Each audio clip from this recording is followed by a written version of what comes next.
you can roll the dice. The stakes are high, but these ain't no highs. So play your cards, but there's no goal is straight. It's the end of the streak. Time to face your face, but was this another race of your sleep? You had one last play that we couldn't believe. And though the house will cheat it out of a quick, but it's what they call beginner's luck. And welcome everyone. Welcome back to Beginner's Luck. This is a D&D podcast, a Let's Play podcast using the 2024 rule set.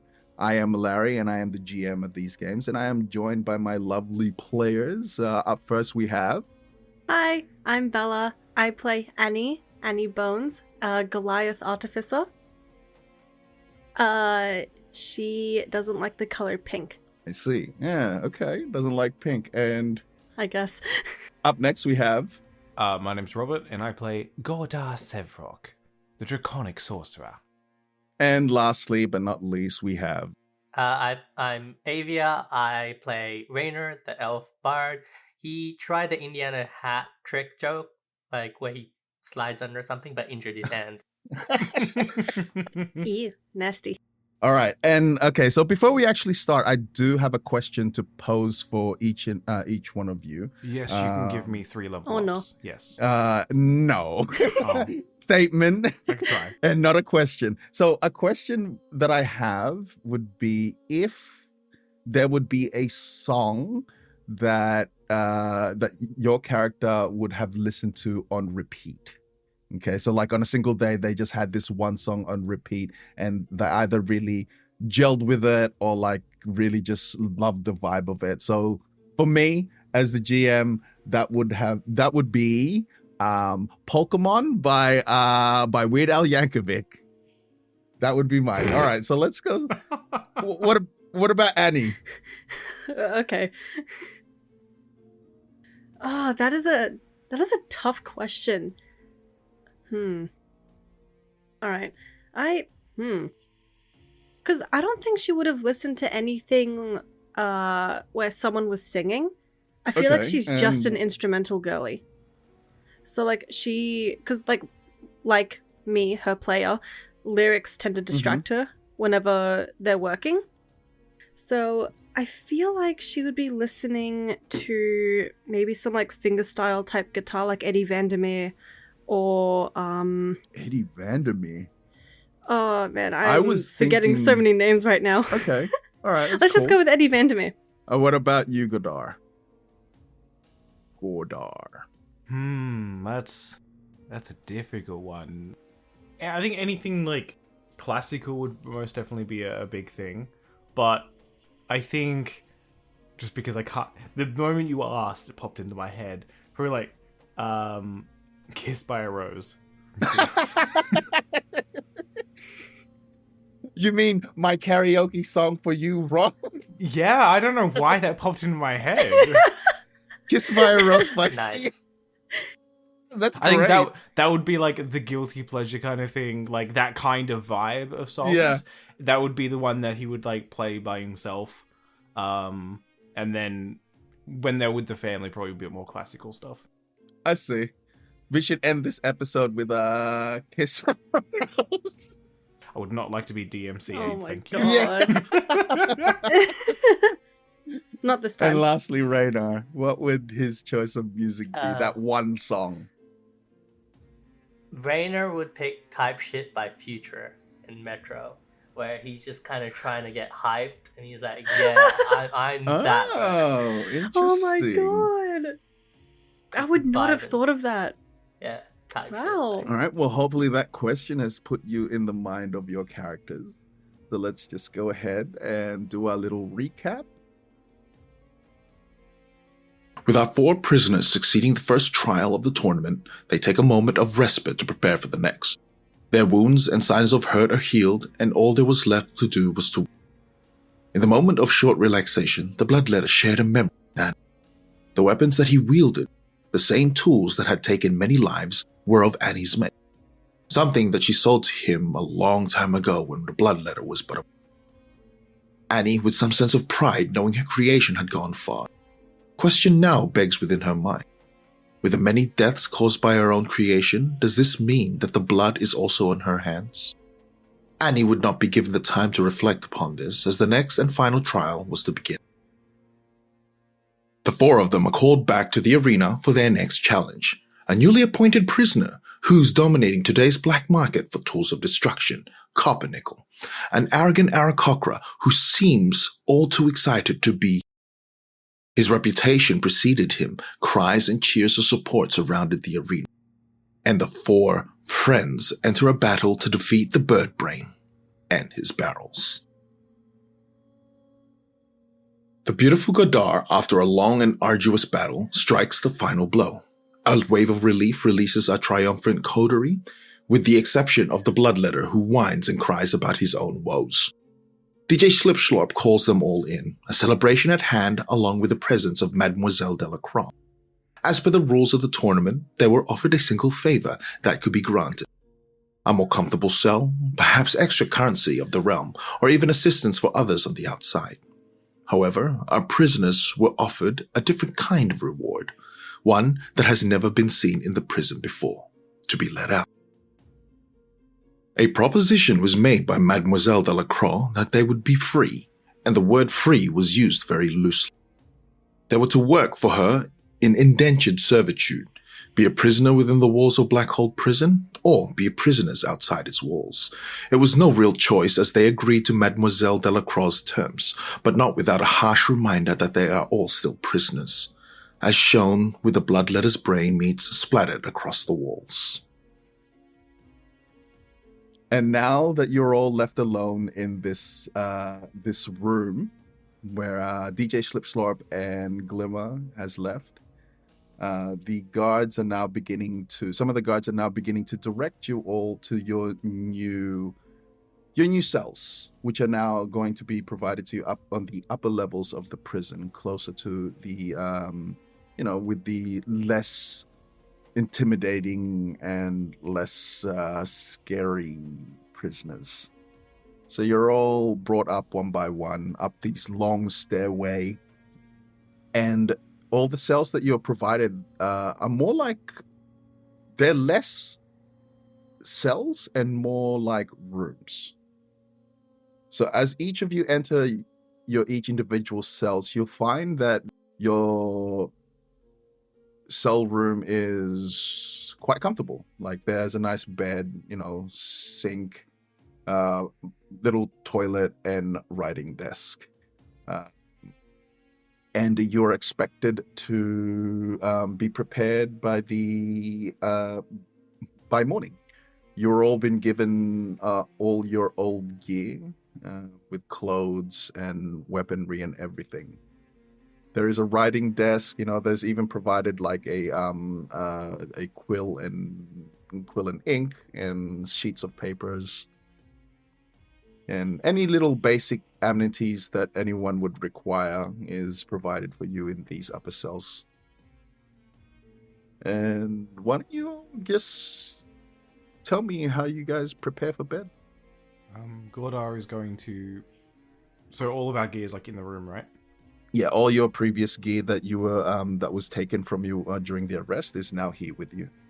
Going to grab the fine silken clothing and the metallic braces and that kind of stuff, and put them all on and kind of just very slowly and sadly sit upon the bed and just lay down.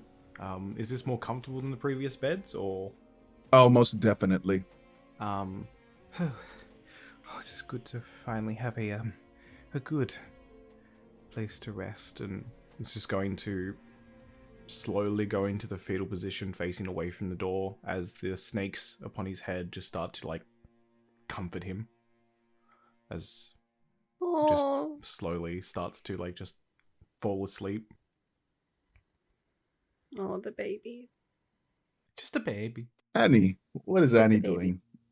Oh man, I feel like Annie would most definitely be stepping into the room.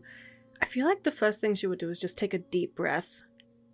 Just trying to really get a sense of the fact that she now finally has a more private space. and it looks a lot more similar to home. So her first thing would be to take off the wooden arm and just place it onto the desk, grab, the one that she has been familiar with, Yep. or used to be familiar with. She would just try it on, see how it feels on her shoulder. I feel like it would be a lot more heavier than what she remembers, Yeah, considering that she lost That's a lot right. of her strength. Yeah, so she'd be like trying to fit it, trying to fiddle around with it, see how the fingers feel, see if it needs to make any adjustments or tightening, anything like it that. feels, when you've put this on, it feels stiff. Hmm. It hasn't been maintained in that last 30 years. It has just been in storage. Mhm. So it does still feel a bit stiff, and you find that sometimes that, like, when you want to sort of like bend your elbow, it kind of like almost creaks or resists a little bit there. You're all just like me. Man. And now she's just going to look at her clothes that have also been in storage. She's going to look at them. She's going to think to herself if the clothes still fit her or not. Like if they've grown loose or grown thinner. Maybe has a bit more wear in it. Colors lost. Yeah, so the colors would have been slightly faded. Not so much. They were nicely kept in storage. And though when you do change into your clothes, you do find that that they are loosely fitted. Mm. You have grown slightly emaciated. Is that the correct word? Emaciated. Is that? I think so. It might be. We'll go with it. Emaciated We'll just get English. yelled at. It's fine. Yeah. Yeah. Okay. Yeah. We can get yelled at. It's fine. Yeah, it's okay. Comments go So wild. obviously the years of being in this prison, you have lost quite a bit of weight, and your form, you aren't at your peak, and so the clothes that you do put on are loosely fitted on you. This is...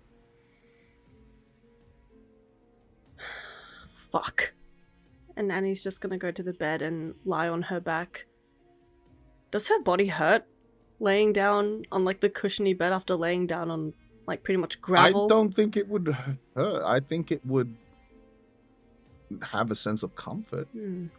Because it's now not as hard or jagged on wherever she found herself sleeping previously. As she's lying down on the bed, she's gonna raise her prosthetic arm once more, play with the fingers a little bit, move them around, and just think to herself about how differently this all turned out compared to what was in her mind originally.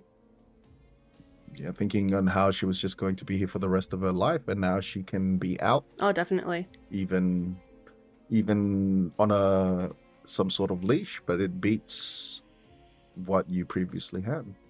Yep, for sure.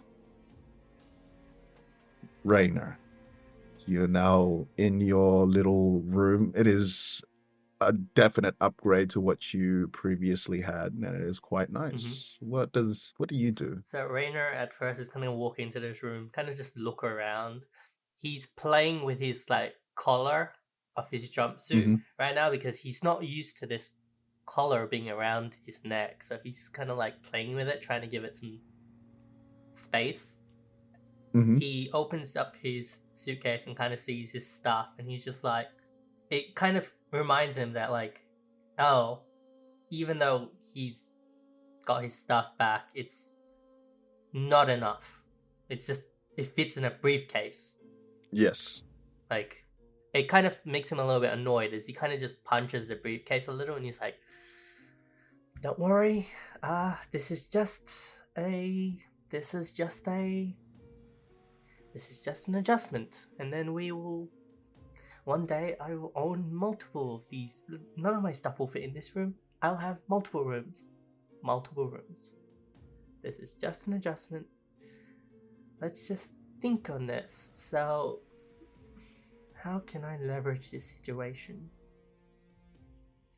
Gordar seems to have daddy issues. We can probably think of that. He's a merchant, and he knows who that person was. The scary looking one. I reckon he's soft. I think I can do something there. And Annie, she's someone who seems a bit prideful. I saw how she looked at that copper nickel guy. I can do something there. And he's just gonna be sitting in his bed, just kind of playing with his fingers. Just kind of like, he grabs his hat and he's just like, I'm going to get rid of this collar, and I'm going to be on top. Interesting. Scary. Okay. Scary. You all fall into a deep slumber, awaiting what will face you the next day and what the future may hold for each and every one of you. Annie, you open your eyes and your vision is bleary, but you feel heat. You see fire and you're on your belly and you reach out and you look around you as best as you can, and you recognize where you are. You recognize this fire. You've been here before. This is your old workshop. It is in flames, and then you can feel a boot on your back, and then you feel your arms being twisted, and you can feel handcuffs being placed upon you. You can now hear voices screaming and yelling to put out the fire. There's explosions happening here and there from the crates of bombs, and whatever that you've created are now going off. This dream you're having is a memory, and it flashes. Your mind is now elsewhere. You are in conversation with people, making deals, selling weapons, ensuring that you are on top. Your mind shifts again, and you are being dragged into a ship, and you are on this ship for at least an hour or so, which then you are being brought to the prison. And as you're being dragged to the lower levels, you are thrown down into a pit, and you wake up.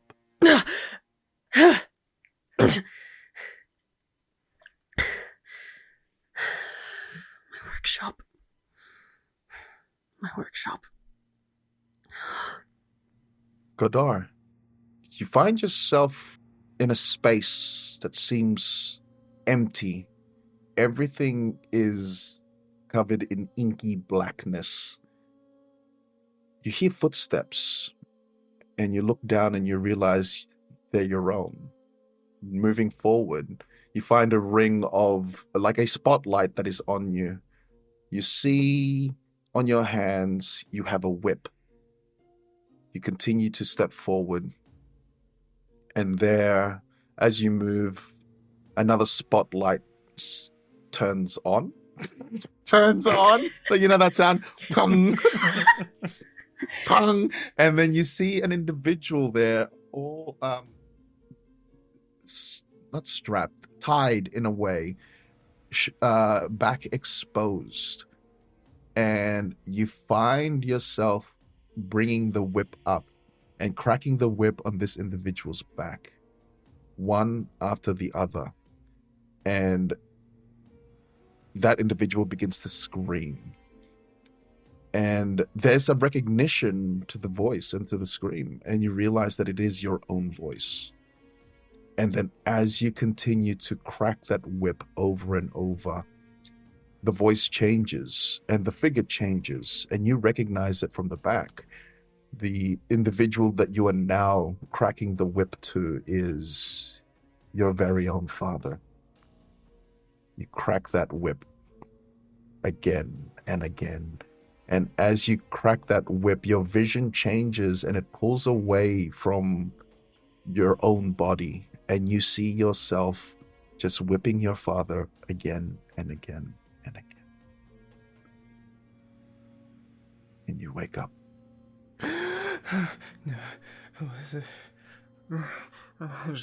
hands over the face. The snakes have like awoken and are like trying, like licking his face, trying to calm him down. It was just a dream. Okay. No. I feel. It must be something. Father, no. There must be a reason. There must be a reason. Raynar, as you fall into slumber, you flitter your eyes open, and you are sitting upon a throne surrounded by glittering gold and jewels and everything that you could possibly dream of. Pillars in this room, this chamber of just an immense amount of wealth. And there's a sense of satisfaction that you have everything. And with all these jewels, everything that you've ever wanted is here. As you get, with the gold, you have women ready to serve, all bowed down to you. And then you just hear a voice as you grin and looking upon your wealth. You hear a voice, all this can be yours. Just free me. Free me. And as the voice says, free me, everything begins to now imagine like a drain where all the wealth, all the gold, all the jewels, all the trinkets are now being spun, and you are now being pulled into this, and you are trying to clamber your way away from this this whirlpool of wealth. And as it sucks you in, you wake up. What the?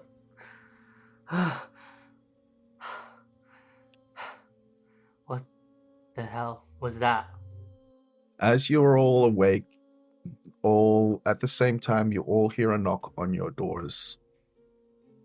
And each of you hear a guard. Are you decent? The voice comes again. Are you decent? Yes. Pretty decent. Those who have responded, the door opens, and you can see now a guard standing at the door,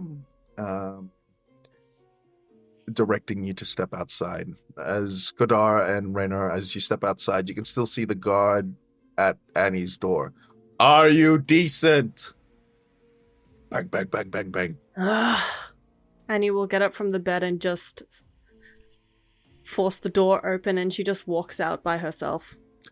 You can't force the door open as it is locked. Bruh. You are still in prison. Oh, yeah. Man. She takes a step back from the door, and she just yells, yes. The door opens, and the guard gather your things and step out. I think Annie's going to turn back to the desk. The only thing left there is just the wooden arm that she got, right? Mm-hmm. She's just going to look at it and leave it there. Okay. As the three of you gather at the at this pathway here with the rows of cells, these much more comfortable cells, you're all being led to the, I guess you could say, the point of entry where you all arrived a long time ago. Well, some of you a short time ago. Annie, it was a very long time for you. You can definitely see changes that have been made here, repairs and updates on the area. It had been 30 years for you. It is a massive hall with the ceiling spanning up to about 50 feet. Rows of pillars, and you can see several guards stationed here. And as you all arrive into this this prison foyer, you can see DJ Schlipschlorp awaiting, and also the young lady, Mademoiselle Delacroix. DJ Schlipschlorp sort of waves you, the three of you, forward. Godard moves forwards. Very sullen, sunken shoulders. Rainer is going to confidently kind of adjust himself, and then he's just going to kind of walk forward, put a hand on like Godard's kind of back, and be like, "It's all right, mate." I think Annie's just gonna look up towards the ceiling and just straighten herself up a lot, puff out her chest a little bit, and just walk confidently over to the warden and the mademoiselle. She never thought this day would come, and she is pretty damn happy. Does it show on her face? A little bit. You can see just like smile lines really start to come through as she smirks as she walks. As the three of you approach face to face with DJ Schlipschlorp and Mademoiselle Delacroix, you see DJ Schlipschlorp with still his mic stand still at hand. Well, it looks like that this is going to be the first time in history that somebody's actually leaving the prison, and it is you three. How do you all feel to being back out there? You don't look too happy there, Snake Boy. Not particularly, no. Well, this is what you wanted. You wanted out, and you are getting out. Thank you, I guess. Are we going to be recorded in any history books? I just want to know. Because, first to leave. No, that ain't up to me. Maybe, I don't know. And then you can see sort of, what's her name? Madame Delacroix. She looks at you. This is a secret project, and perhaps history might not know you, but maybe. We will see. Depending on how well you perform your tasks, perhaps. Right. Longer leash and all. Gotcha. This way. And you see her begin to move forward. And DJ Schlipschlorp gives you three a bow. Almost a sarcastic bow. And he goes, farewell. And don't make sure that I do not find you all three here again. And you can see Delacroix, Mademoiselle Delacroix begin to move forward to the exit of the prison.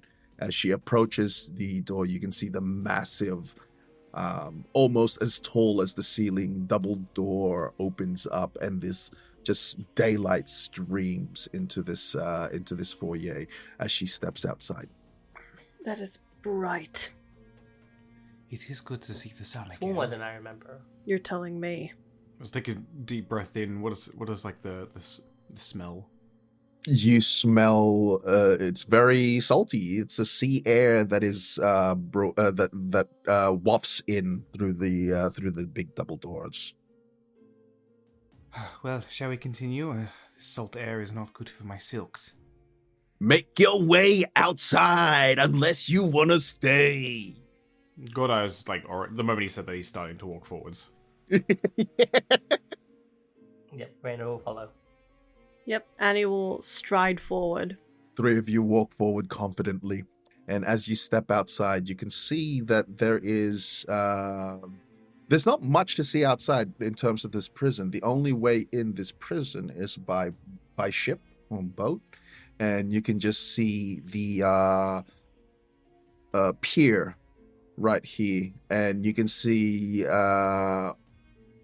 Madame Delacroix already awaiting you with a ship, and she is standing by the gangplank, I think it's called. You step on, yeah. She's waiting for you, for the three of you.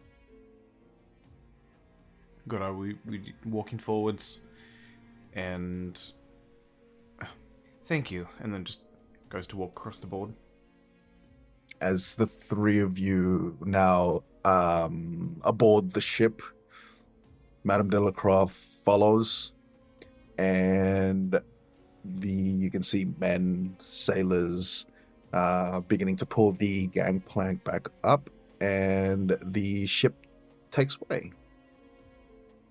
Takes the travel on the ship. It it's less daunting than you remember when you first were brought here. You were filled with dread and uncertainty. Now you still have that same uncertainty, but it's that almost that sense of relief that you are no longer imprisoned. You're no longer trapped in this one place. And while it is a bit intense that you still have your collar on, this new collar, it's nice to feel the sun on your skin. It is nice to feel, to breathe fresh air for once.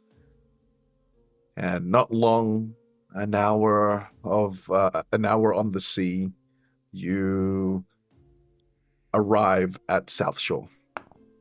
Gordas vomiting off the side of the boat. Okay. Yeah, Rainer is going to do the exact same.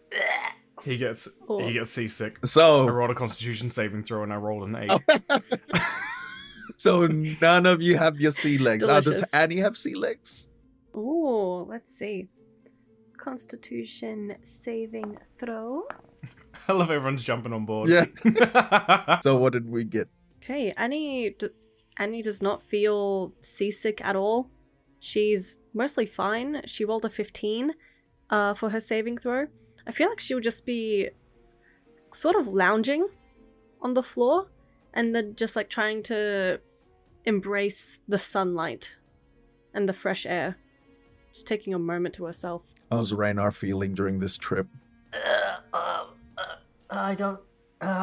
Who made boats? It's such an awful contraption. They shouldn't exist. Why? I don't understand how anyone does this. You see a lot of the crew laughing at you guys, vomiting and everything.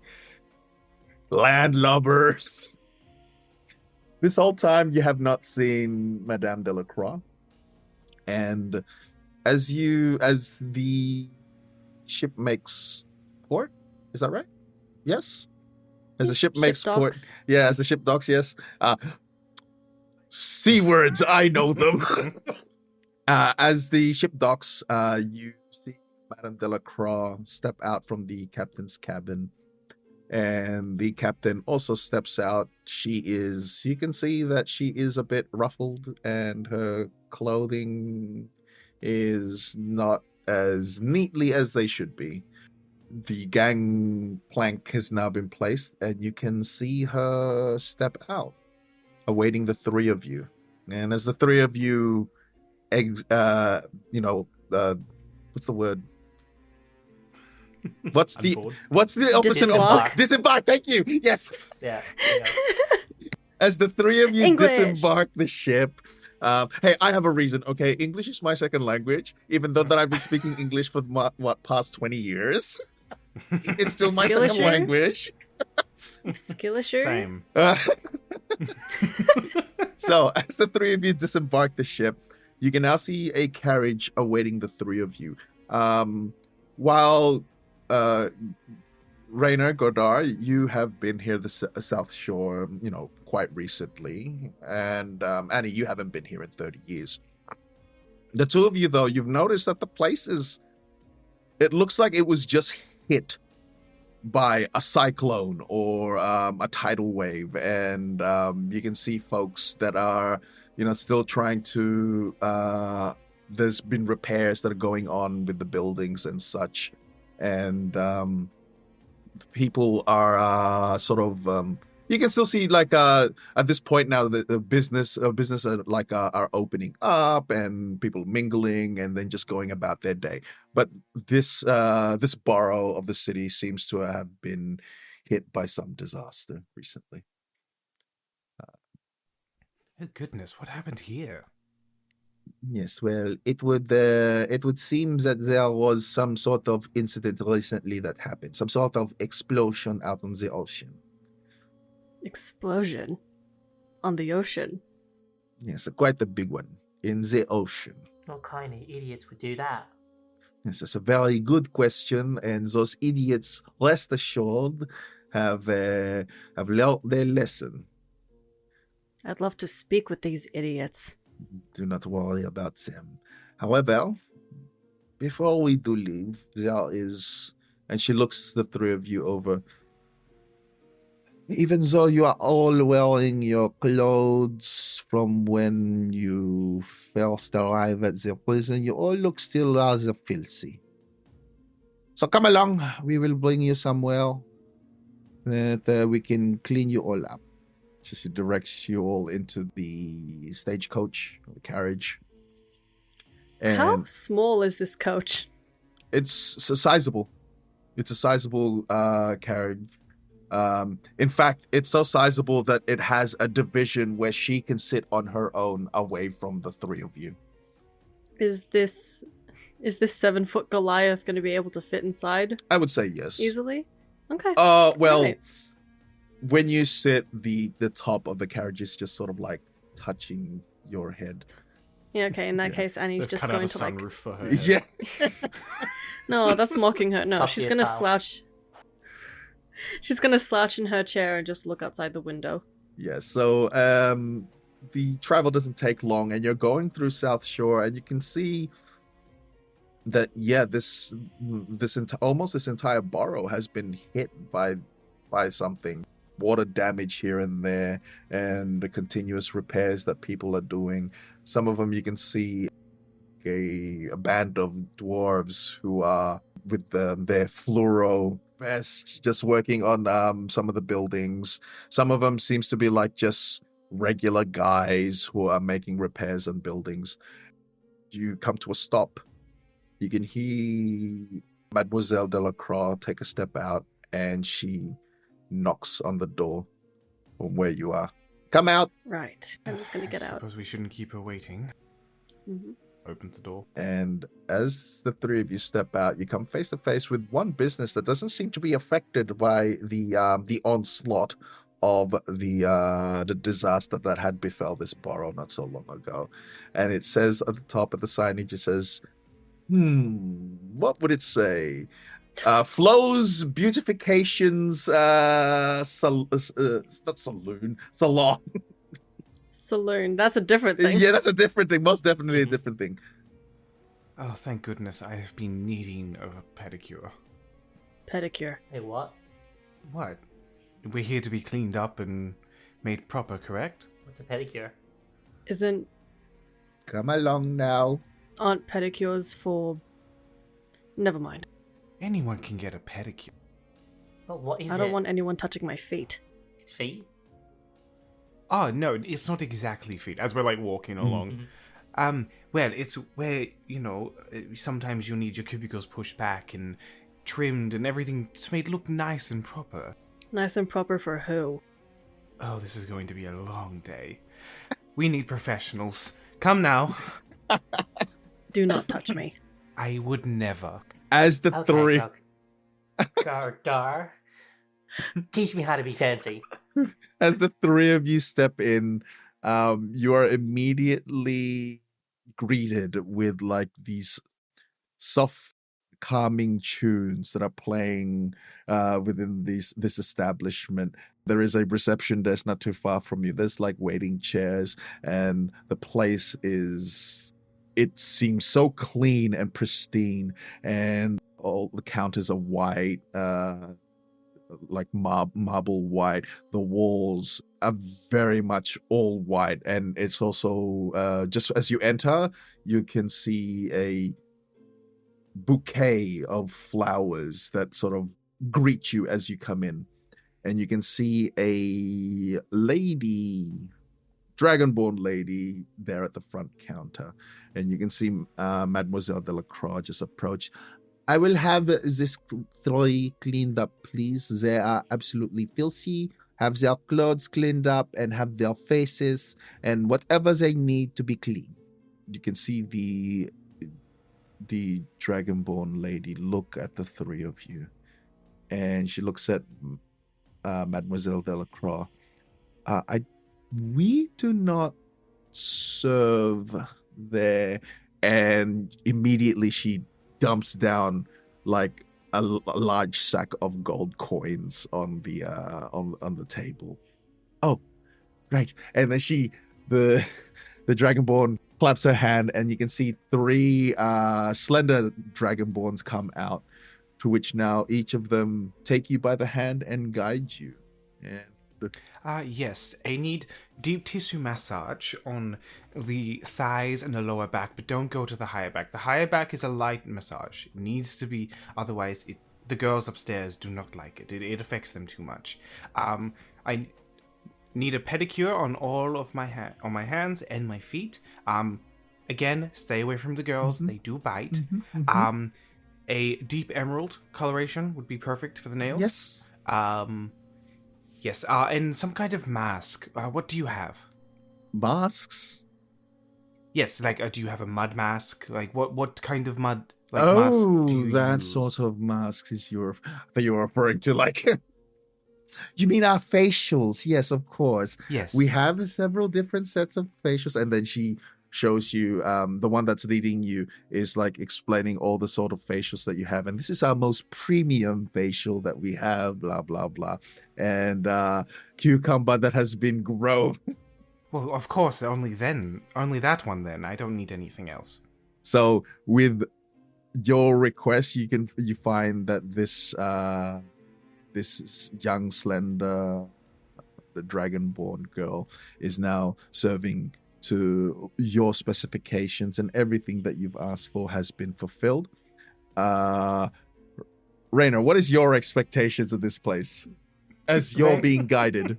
Yeah, Rainer's just gonna be like, look, I'm gonna be real with you, because obviously you would be real with me, right? You probably don't think I'm that appealing, whatever, right? Here's what we're going to do. You're going to give me the works. Whatever you think I need, I will take, right? Make me look fancy, make me look like I'm presentable. See this collar here? Don't touch it. Don't even go near it. You come near it, we're gonna have a problem. You and me, right? See that tall lady back there? She's gonna say, ugh, I don't know. Blah. Right? Just kind of ignore her and just give her the works too. Cool? So she looks at you, and there's almost a sneer on her face, but she's doing her best to not kind of show it, right? She looks at you up and down, and after you telling her, like, give you the works, basically, she picks you up by the scruff of your collar. Ow. And then she brings you into this room, to which then she begins to perform. She begins with you can see that there's this sort of bathtub, to which she then tells you to remove your clothes, and then she throws you in this bath, and then she washes you thoroughly and quite roughly. Good Easy. for muscle, she says. Oh, you're not getting a tip. You're not getting a tip. No. And she does the works on you. She cleans you completely, behind the ears, in the ears, every crack and crevice. It's just been looked after. And you go through the massage, and she goes through the works with you. Why can't you be nice? Ow. Ow. That's not a massage. That's not a spot. Don't touch that. Ah. Annie, you are being led by one of the seems to be the youngest of the 3. And is there any requests that you have?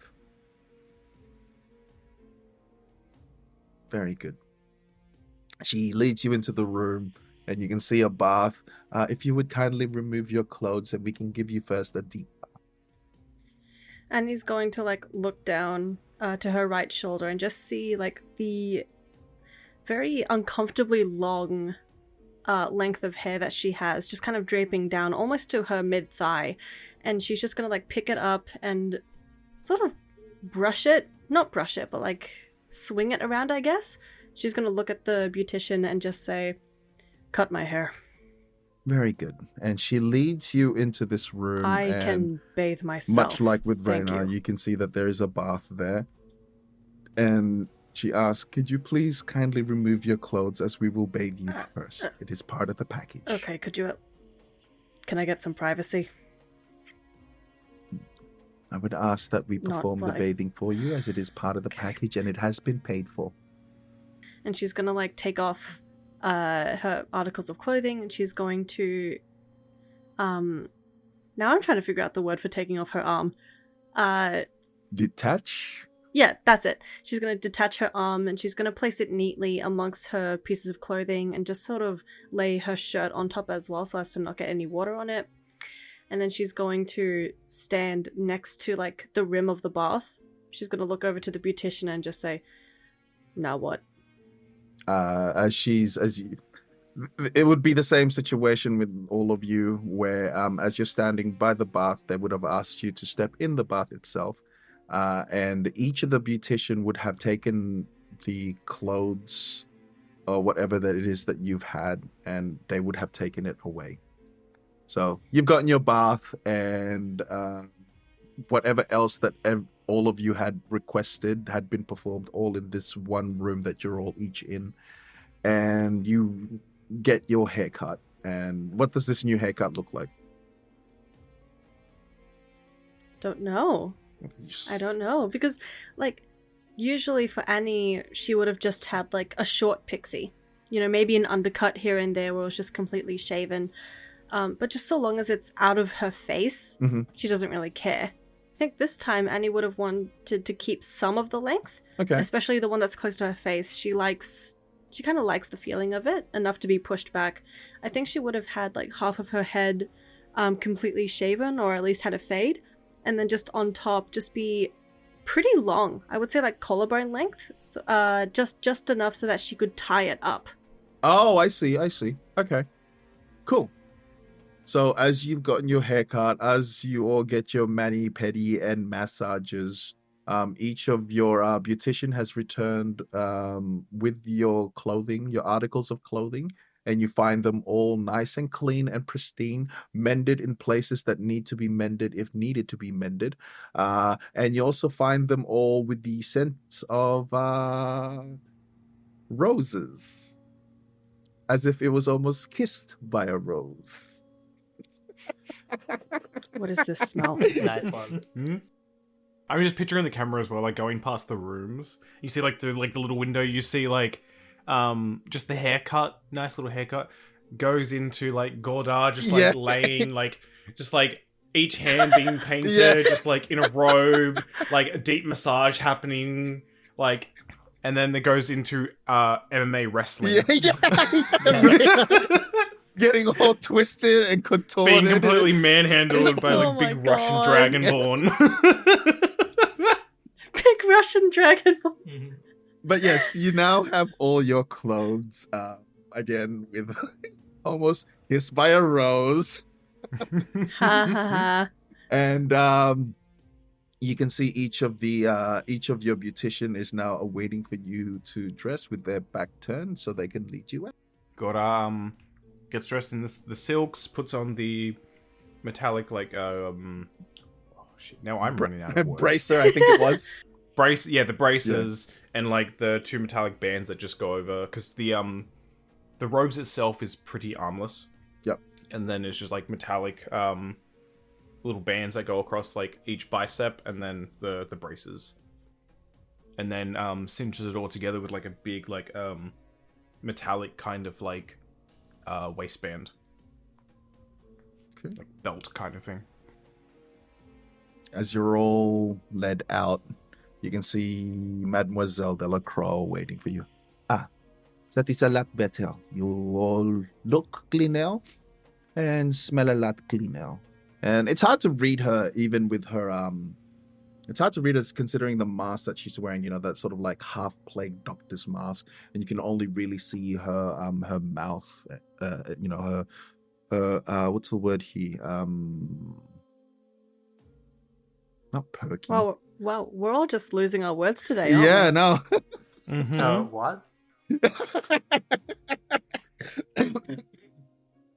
But she wait, with her lips, you know, nice and puffed, puckered.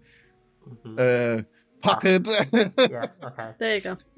It's you know, she's got that black lipstick on. And now, before we set way to the encampment,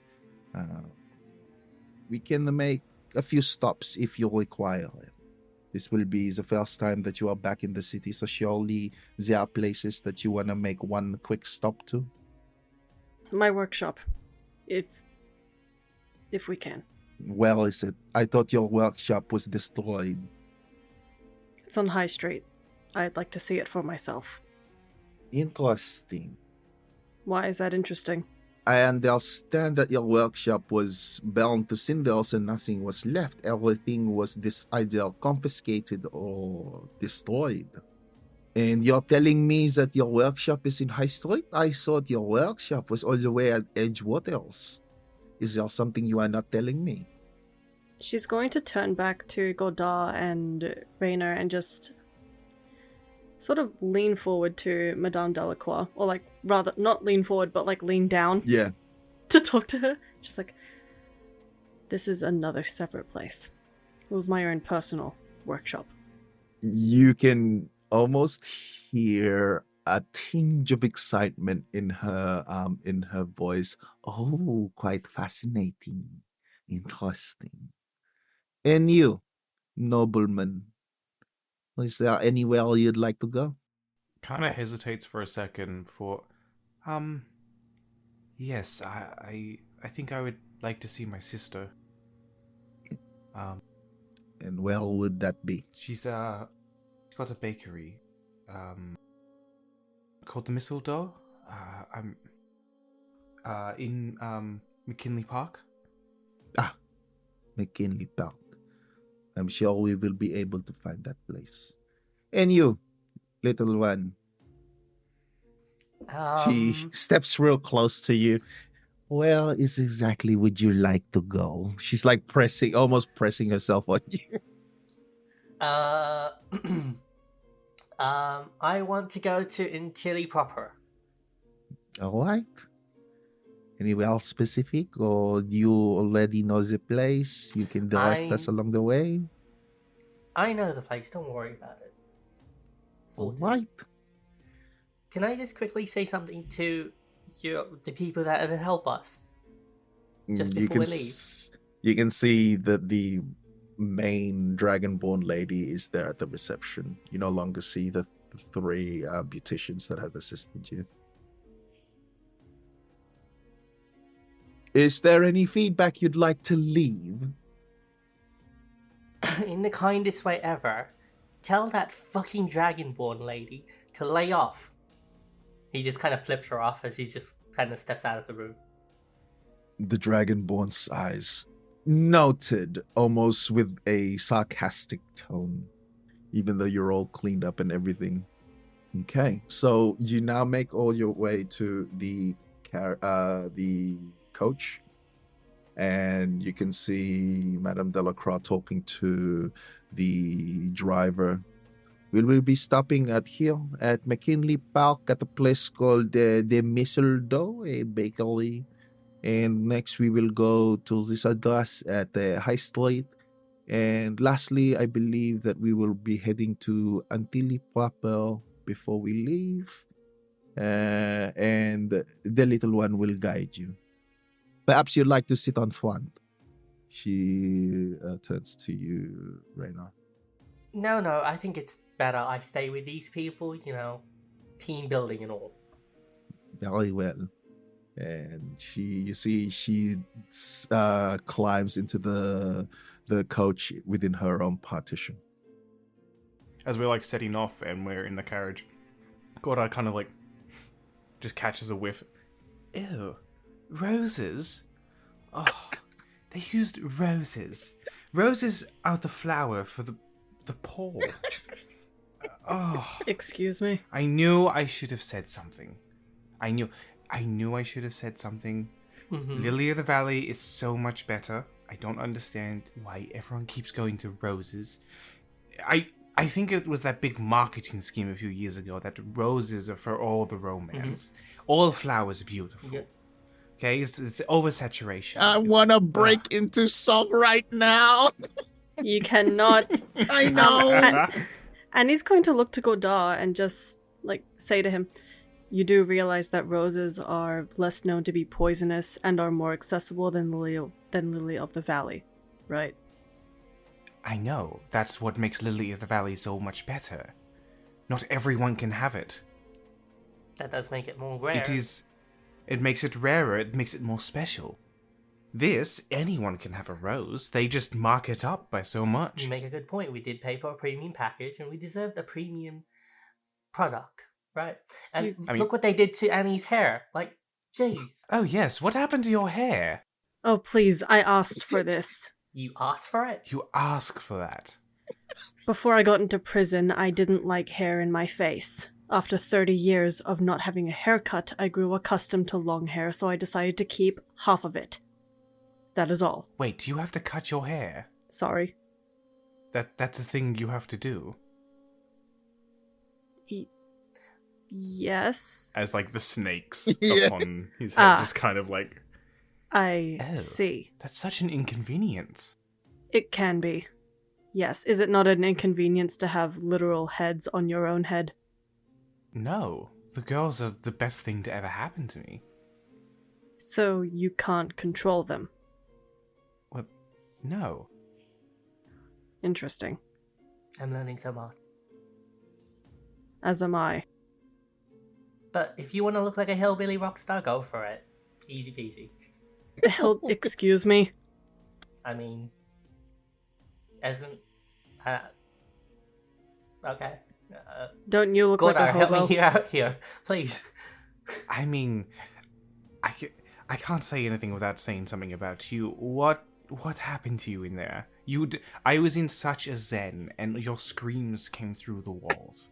That was you. Yeah, like I said, give me the works, and then she worked and broke me. Like, Have you never had a deep tissue massage before? was that a deep tissue? She literally grabbed my leg and tried to bend it so it would touch my back, like my upper back, Oh, my it shoulder. helps with flexibility. It helps with blood flow and flexibility. It is good for you.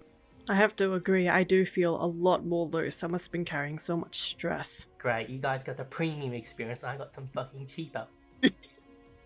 I don't know if I would call this... Ugh. Sniffs arm again. Premium. Listen, Rainer, you got what you asked for. Live with it. Yeah, I'm not going back there, but okay.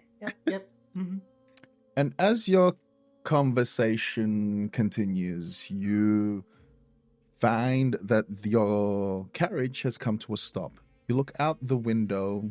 Now the scenery has changed from the destruction and water-damaged South Shore to something a bit more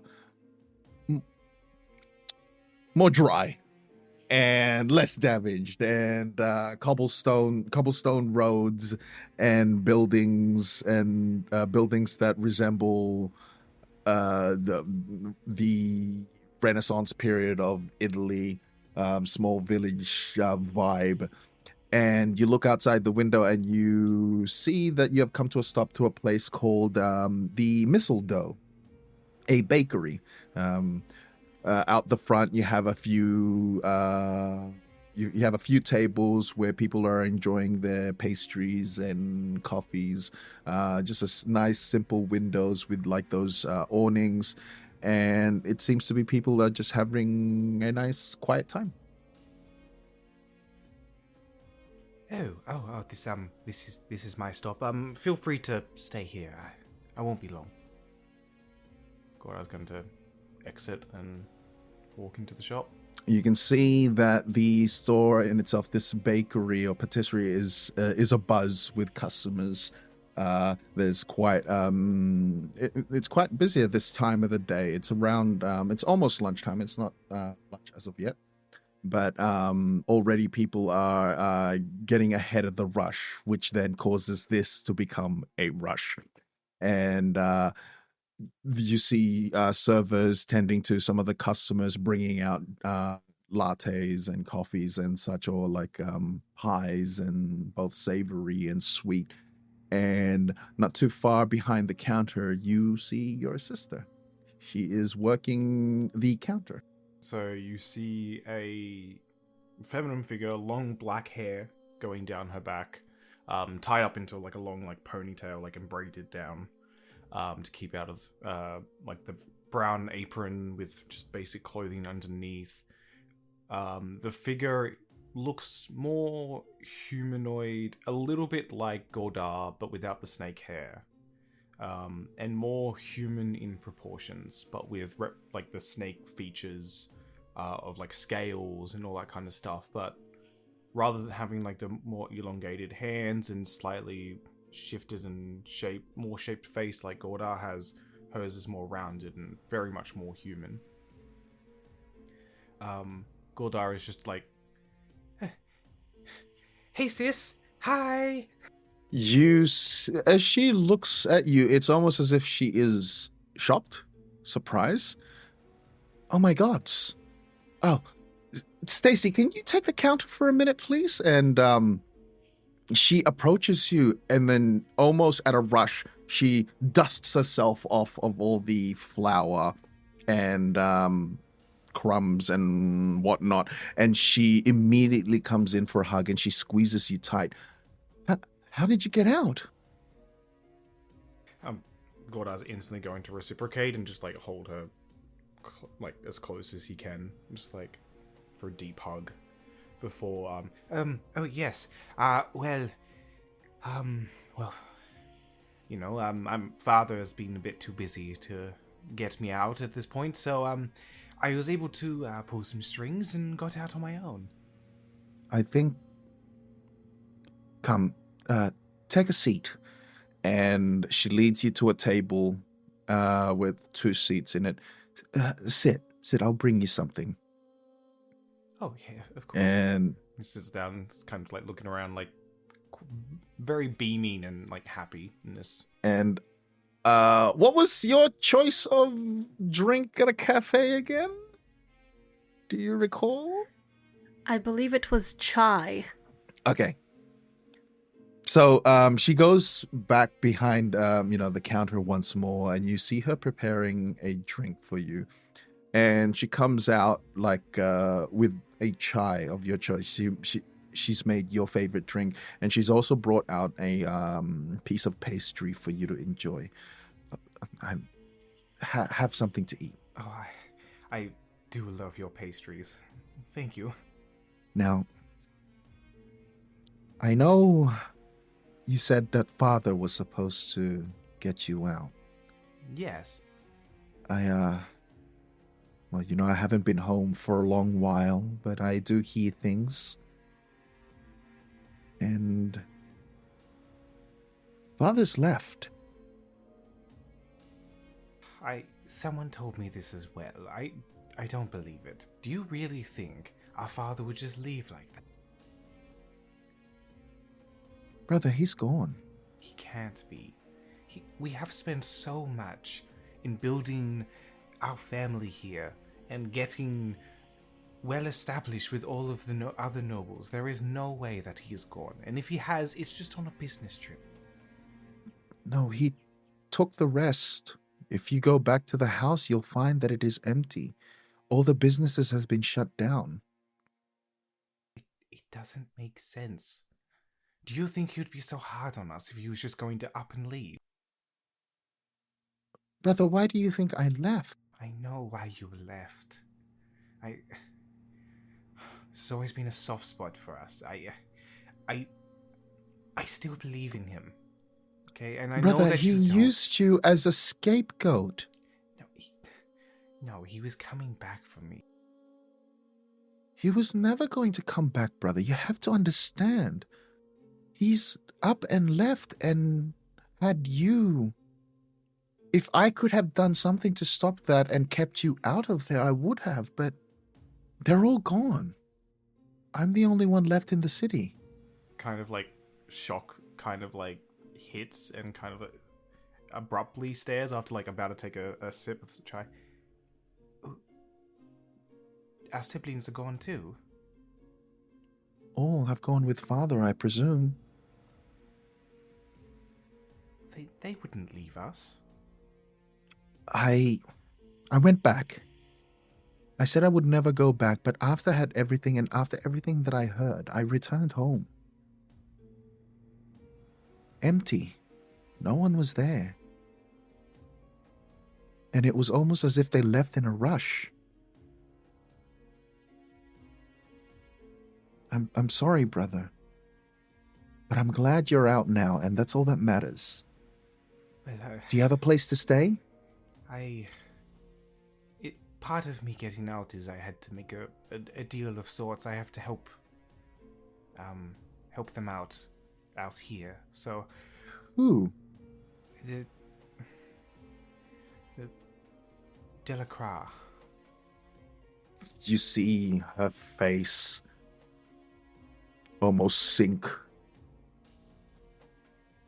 Brother, you know that family's reputation. I do. But there was no other way out. If You've made a deal with the devil.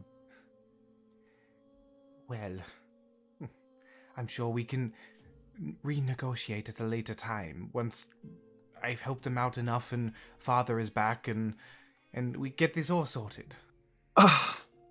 God, brother, I don't think he's coming back.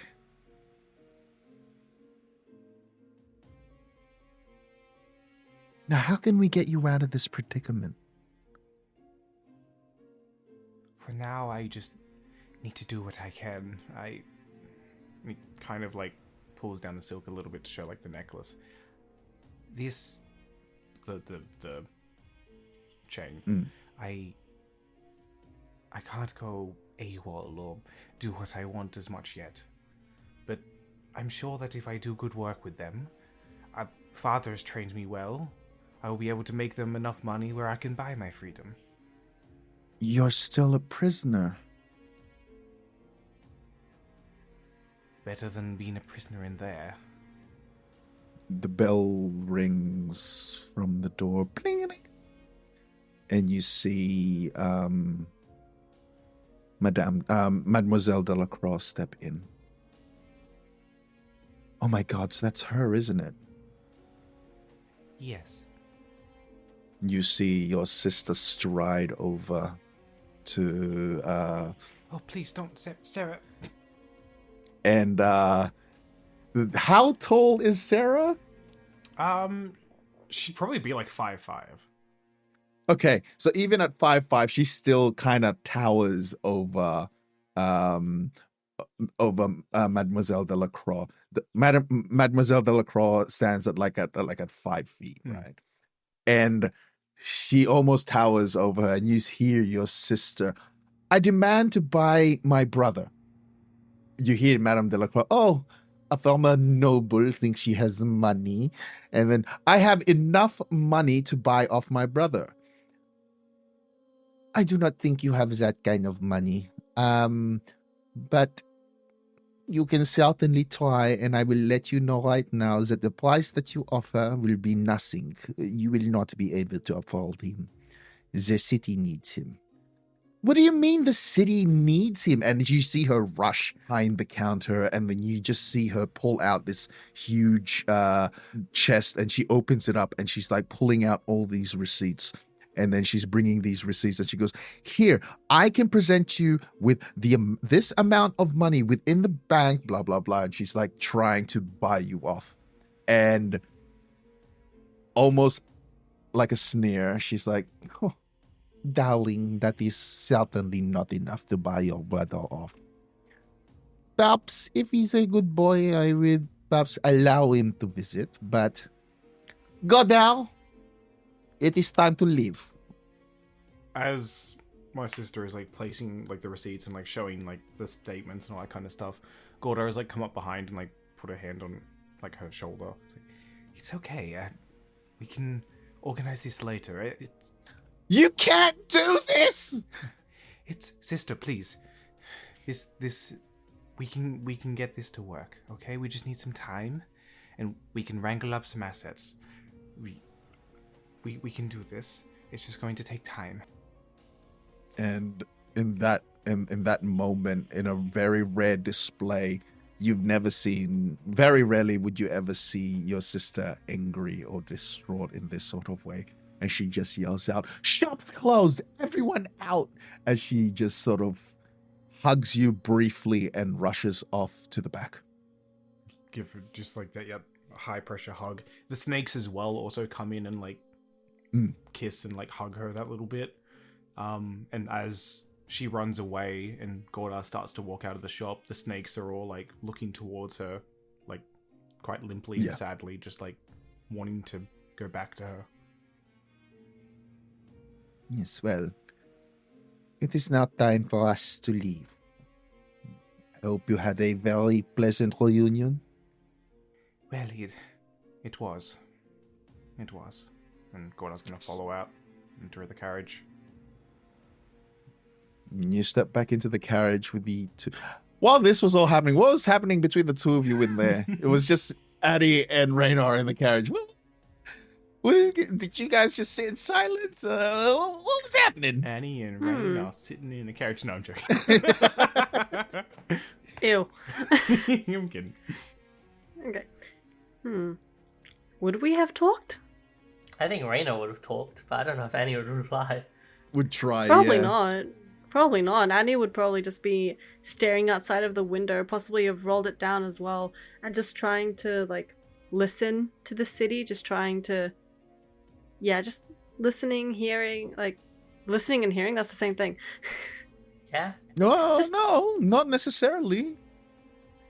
Hearing trying and to, like- listening are two different things. But go on. Just trying to get, like, a lay of the land, see if there's, like, really any stark differences, maybe trying to go through her memories if she's actually visited this same cafe before. Likely not. No, this but- cafe would not have been here when you were out and about. Most definitely not. Okay. It is a strange sensation to once again hear the noise of a city full of life and joy, where it's something most definitely so different to what you're used to with the angry screams and the fear of, oh, if I sleep now, am I dead? Sort of thing. So it's almost relaxing. Yeah, definitely. What would Reyna be trying to try to talk to Annie about? I think he would just be like, do you think they're going to bring us back something nice? Because, like, it is a bakery. You think Gordar would actually bring us anything back? Or is he going to be, like, crying all the time? Like, hey, well, I didn't mean that in that way, Annie. I can see that face. No, it didn't mean it like that. I just mean that it's a bakery and they could bring back something nice. Probably, right? What do you want? Do you want something like a croissant? Are you a croissant person? A I bagel? love this. No. Cupcake? No. Muffin? No. Pastry? Absolutely not. What, are you just like a dry bread kind of person? First slice? No? There's nothing wrong with dry bread. Yeah, dry bread's great. But would you prefer the first slice or like the rest of them? You know? I would prefer silence. Silence isn't a bread. Is it like a brand? Do you know what kind of brand it is? Oh my god, Specific that's type? so annoying. Is it like wheat? Whole wheat? Is wheat? Obviously it's wheat. All bread is wheat. But is it like multigrain? Is it grain? Have you ever As far tried as I'm multigrain? concerned, there is only one type of bread.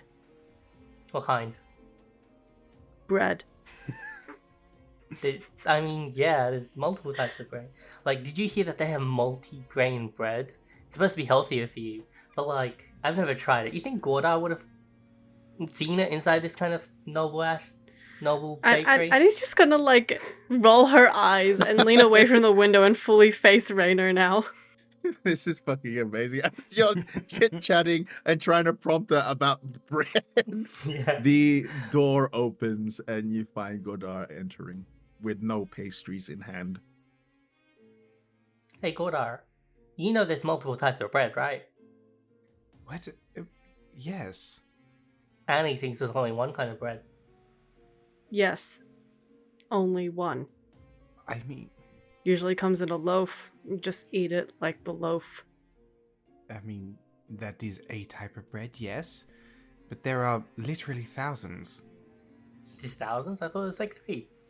There are so many different. What? I can't have the. I don't. Okay. Are you okay? Long story short, no. And I also don't feel like talking about it right now. Good. Stares out the window. The other window. As you see people exiting the missile, though, the carriage now slowly begins to continue its journey. And as you're having this discussion of the multitude amount of different types of bread, the scenery begins to change from that sort of picturesque small type village of like sandstone building, which now cobblestone pavements have now changed to almost concrete, and you're beginning to see more modern style buildings, and you can see several different streets that are like filled with high fashion clothing and upmarket sort of paraphernalias and everything of the sort. You see that the carriage takes a turn in in a residential area and takes a brief stop. You can hear the voice from the carriage. We are at High Street. Where exactly are we going? Just stop here. So coincidentally, the stop that we've made is also where your old workshop used to be. Well, your hidden workshop. It is a residential building, and you find that it is still currently well maintained. In fact, when you find the place, it has this added sort of picket fence out the front, and you can see that there's like a kid's tricycle just there, and like with a few flamingos, and the window sills have like these potted flowers and everything. And this used to be your old place. What have they done? Oh my god. Pink birds. Jeez Louise. She's gonna try and grab for her keys in her pocket until she realizes the keys are not there. No, and no that her keys. pants pockets are absolutely fucking empty. Mhm. Sorry I said that. Her pockets are absolutely empty. Mm-hmm. She's just going to take a few smaller, softer steps forward. Mm-hmm. I don't think she would recognize this place at all. Like, No, it's completely changed. Like, from once it once was, yes, it was a residential area before, right? But it was a very quiet residential area. And now it seems to be very family orientated sort of neighborhood. You can see, people like just, hey, how's it going, Fred? Fine weather we're having today. And he's like, yeah, that very good weather. Yeah. And then you see a grandma not too far away. Oh, yeah, Bill, we got you. And it's just that picturesque sort of suburbia that you're getting here. okay, and he's just going to avoid eye contact with any of those friendly-looking people. And she's just going to continue forward into the building and try and find her little apartment, I guess, her front door. Okay, so, well, you do... You know that you have... your workshop is well hidden within this residential building. But you have to gain access inside the building first before you can get access to your old hideout. Your secret hideout. She's gonna jiggle the front door once, twice, and thrice. Locked. She's gonna go back into the carriage and look at Rainer and just say hey, do you know how to lockpick? I guess so. Yeah. Come unlock the door for me, please. Okay. So he just kind of follows. He's not making a lot of noise because he realizes that this is something she doesn't really want to talk about. Mailman comes around, puts in the mail in the mailbox, flips the little thing to signify that there's mail, whistling along the way.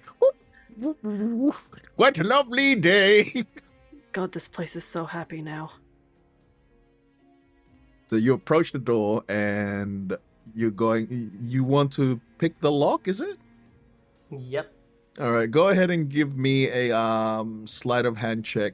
Do you have proficiency with thieves' tools? Great question. No. Would you have thieves' tools amongst your personage? No, I don't have thieves' tools on me. No. Well, when you were arrested, would you have had some? Yeah, I would have had it. Yeah. Oh, would they confiscate that though? It feels like they would, and they wouldn't return it. Yeah, no. Okay, so you don't. Okay, so you're now face to face with that. Yes, I can pick locks. Yeah, so he's just gonna be like, he's gonna kind of look at the mailman. He's like, "Hey, mate, would you happen to know if the supervisor's in this building or not?" That is a This is Mr. and Mrs. Waffles' place. Mr. and Mrs. Waffles' place? Oh, see, because they wanted me to come in and feed their cat, but I kind of forgot. Don't tell them though, right? Do you know where I could get a spare key or something? Can you give me a deception check? God's damn. 22. Very Dirty good. 22. Well, that's strange because they shouldn't have been gone. They should be home. They haven't left, as far as I know. Have you tried knocking on the door? I could try. I mean, I just don't. It makes me look stupid because obviously I came in, right? And he kind of knocks on the door as he's speaking. He's like, As you're Like- knocking, he just looks at you and whistles and begins to start walking away. I've got mail to deliver, sir.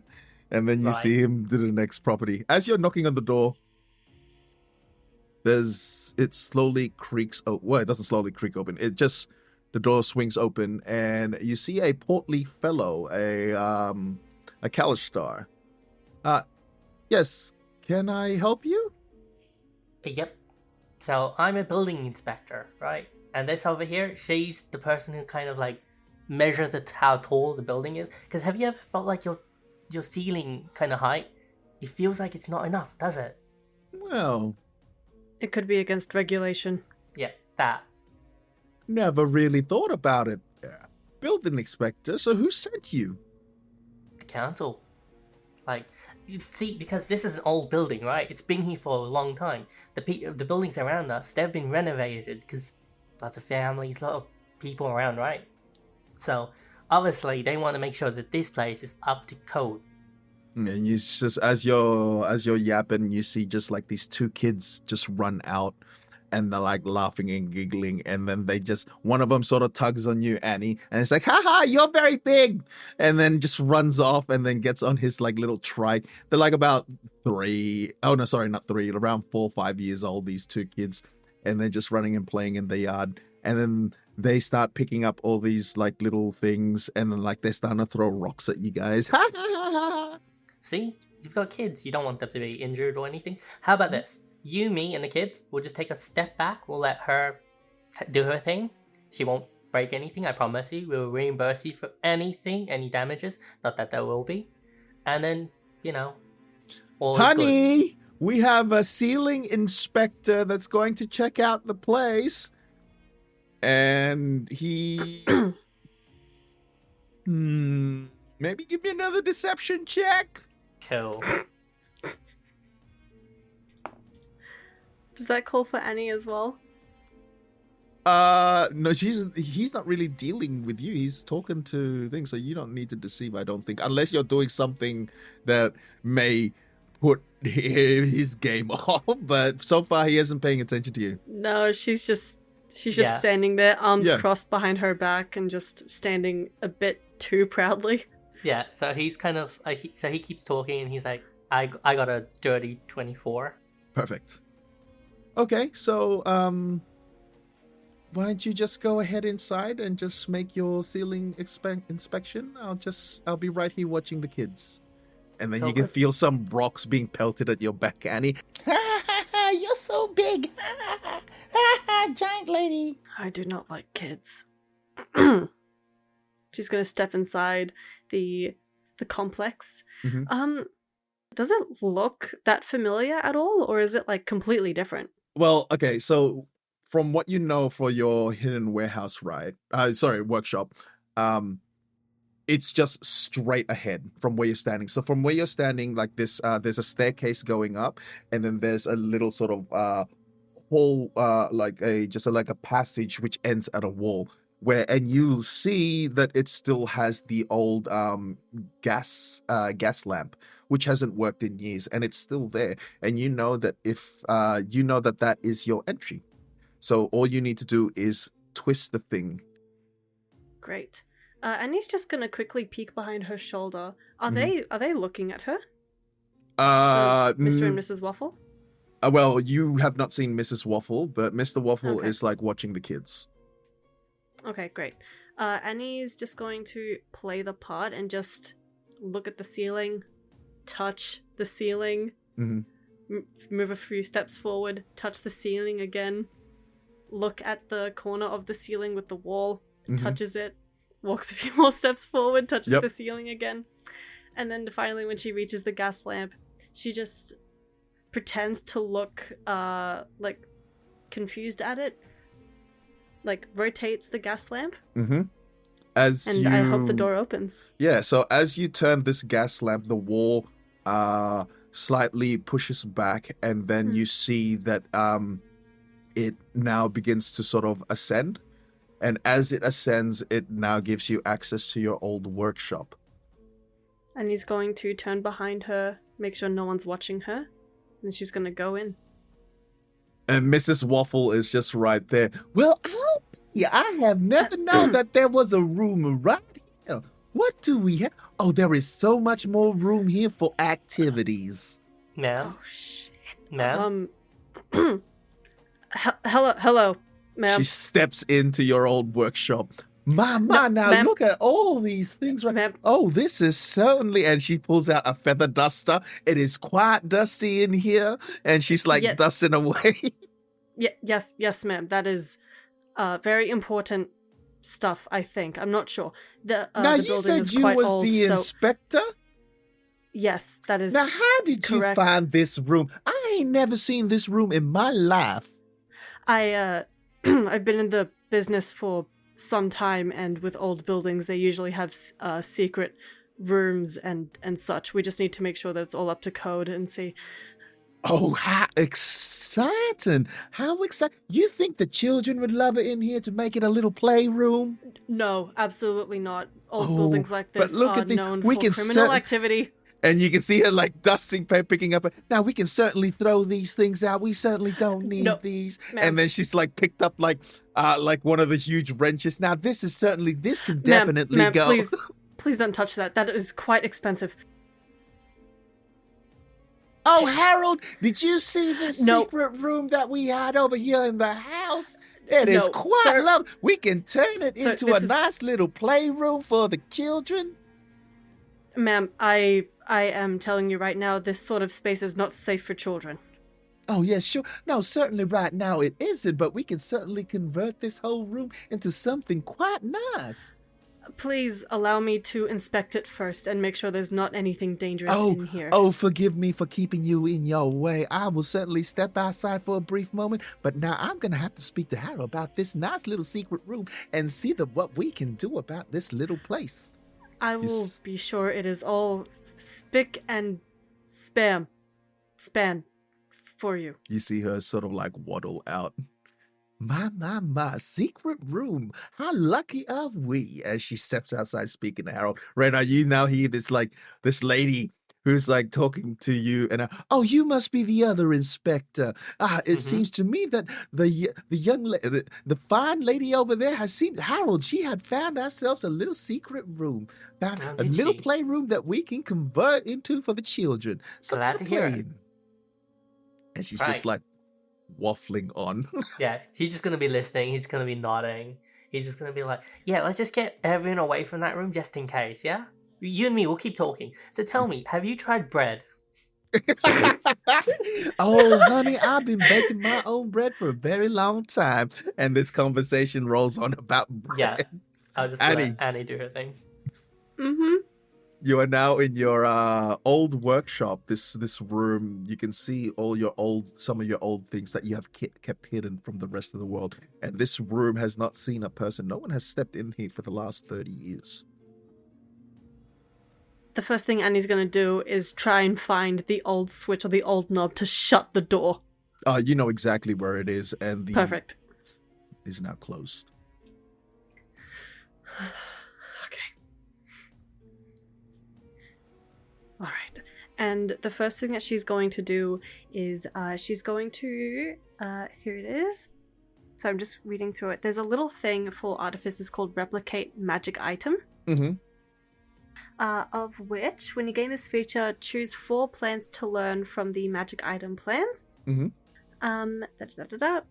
The first plan that she's going to look for in her little workshop Mhm. is the blueprints for a bag of holding. Okay.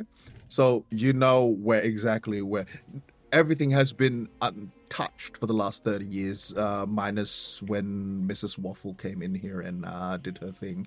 But you know exactly where all that plans have been kept, and it's in this sort of bureau, just one in the corner. And as you've opened up the bureau, you can find all these several blueprints that you have created 30 years ago. And we can say that you can take this like stack of blueprints, and then you can so you can take all of them. So you have so you can but in terms of your class, you can make 4 of them, right? But you Yes. now have the plans for whatever's listed there. So you go on ahead and you've picked up your blueprints. You find your an old satchel bag that you used to carry, which is there as well. I am so excited. And opening the satchel, she's going to shove a lot of the blueprints into the bag. She's going to grab a As few... you open your satchel, there is sort of like what do you call it? Not like a plaque, but like almost like another piece of leather that has been stitched onto this with like an engraving, right? And it just says "With love, Skinny Pete." So this was a gift that was given to you by Skinny Pete. This is a little like leather tag that's in the bag, right? Yeah. So when you open the leather satchel, right? Yeah. You see it there just at the top, and it has been like a piece of leather with the same make, or maybe even a lighter shade that had been stitched on, as in like professionally, right? So it's part of the thing, and it's got like it had been burnt through with the into the leather with the message "With love, Skinny Pete." Annie's going to sort of cover that tag with her thumb as she continues putting things inside the bag. Yep. Trying to ignore it. Okay. All right. After that, she's going to try and look around her workshop a bit more, see if there's any like little bits of metal or like jars of oils as well that she could possibly put in there. Any weapons? Yes, so so in terms of things that you need, definitely you would have found, because this is one of your hidden workshops. So flasks of oil, whatever. So just so long as you list that on your sheet, you will have those things. And the one thing that you did come for that particular weapon, you remember that it is also here, and it is also in a hidden panel within the walls here. And you glide your fingers along the wall, and it is exactly as you remember it. As you press this hidden switch, a panel on the wall comes out and lifts up, and there you can see one of your rifles of your design. Beautiful thing. And Annie's going to take it out, Mhm. and she's just going to like hold it in both of her arms. She's going to just like look at it carefully, do a little blow some air onto like the little tiny spaces, clean it up a little bit, and then she's going to inspect it. Is it still okay? It is, yes, it is as if you just made this. It is still pristine as it was, and you can see there on the wall, up against the wall, on where you've picked up the rifle, you can see several casings. Several boxes of ammunition as well. Annie's going to hold the rifle in her heavy arm. The weight of her body kind of shifts over to her left side, as all of the weight is just now centered there, and she's going to take all of the boxes of ammunition and shove it into the bag as well. Okay, so 30 ammunition is already made and prepared, and the rest of the boxes are just empty shells, which are now ready for you to create ammunition for. Yep, perfect. Okay, she's going to shove that in there. Okay, so let's just say, so just list that you have 30 ammo, and let's just say 60 empty shells ready to be made. Empty shells, 60. Perfect. Okay. Now the next thing she's going to look for is her toolbox. Oh, it is still there, exactly where you left it. Dust covered, of course. Yep, perfect. She's going to pick it up by the handle with her right arm.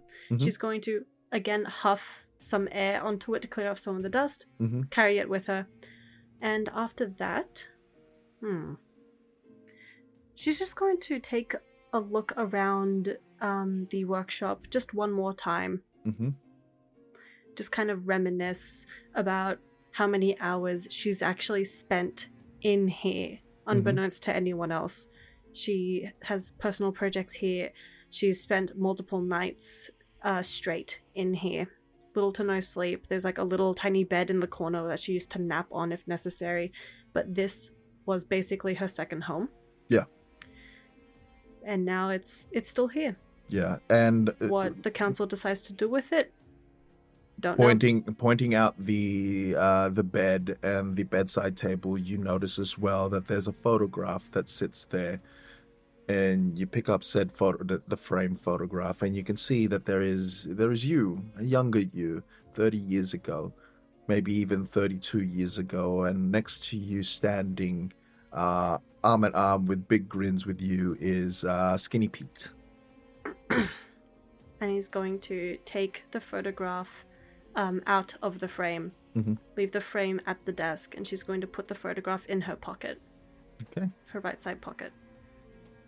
As you put that photograph into your pocket, you lean over to the wall and you press press a switch once more, and for the door to open up to your exit. And I have certainly spent several weeks on this particular type of bread. And Mrs. Waffle is now going on bread still with you. And then she's now bringing you bread samples of every sort that she has made. This one's good, yeah. I can definitely see it. I like raisins now. And as Annie, as you take your leave, are you going to have the door close once more, or are you just going to leave it open? I feel like Annie's going to leave the door open. Okay. Yeah, she's just going to walk out of there. So, anything that could be traced back to you or who you are, you would have removed it, correct? Hopefully, yes. Yes. Okay. All right. Okay. So in that case, just give me an investigation check just to see on how thorough it is. Okay. It may not be that thorough. That's a 5. I see. So, to the best of your knowledge, you have done what you can to remove all evidence of Annie and in this little room. And as you step outside, you can see now Godar standing there talking to Mrs. Waffle as Mr. Waffle is tending to the kids. And sorry, did I say Rainer or Godar? You said Godar. No, sorry, Rainer.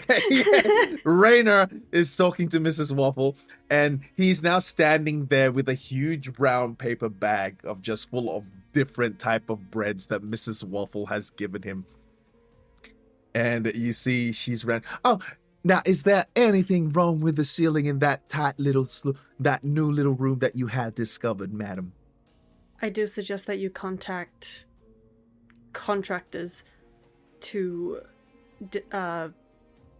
wreck the room, basically, and start over. The foundations are quite old.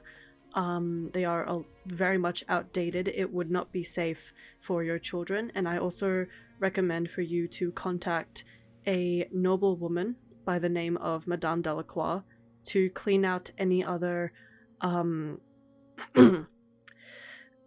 dangerous items in that room. It may have been used for some kind of criminal activity, such as this. And she's going to hold up the rifle.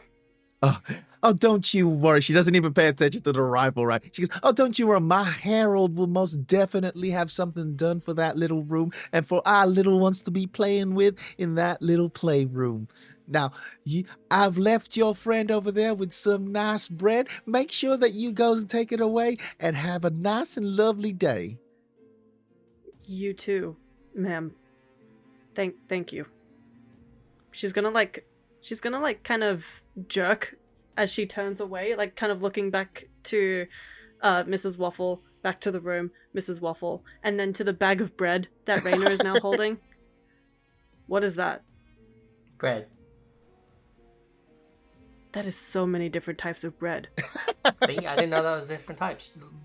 Thanks again, Miss Waffle. I thought there was 3, And now I know there is more than 3.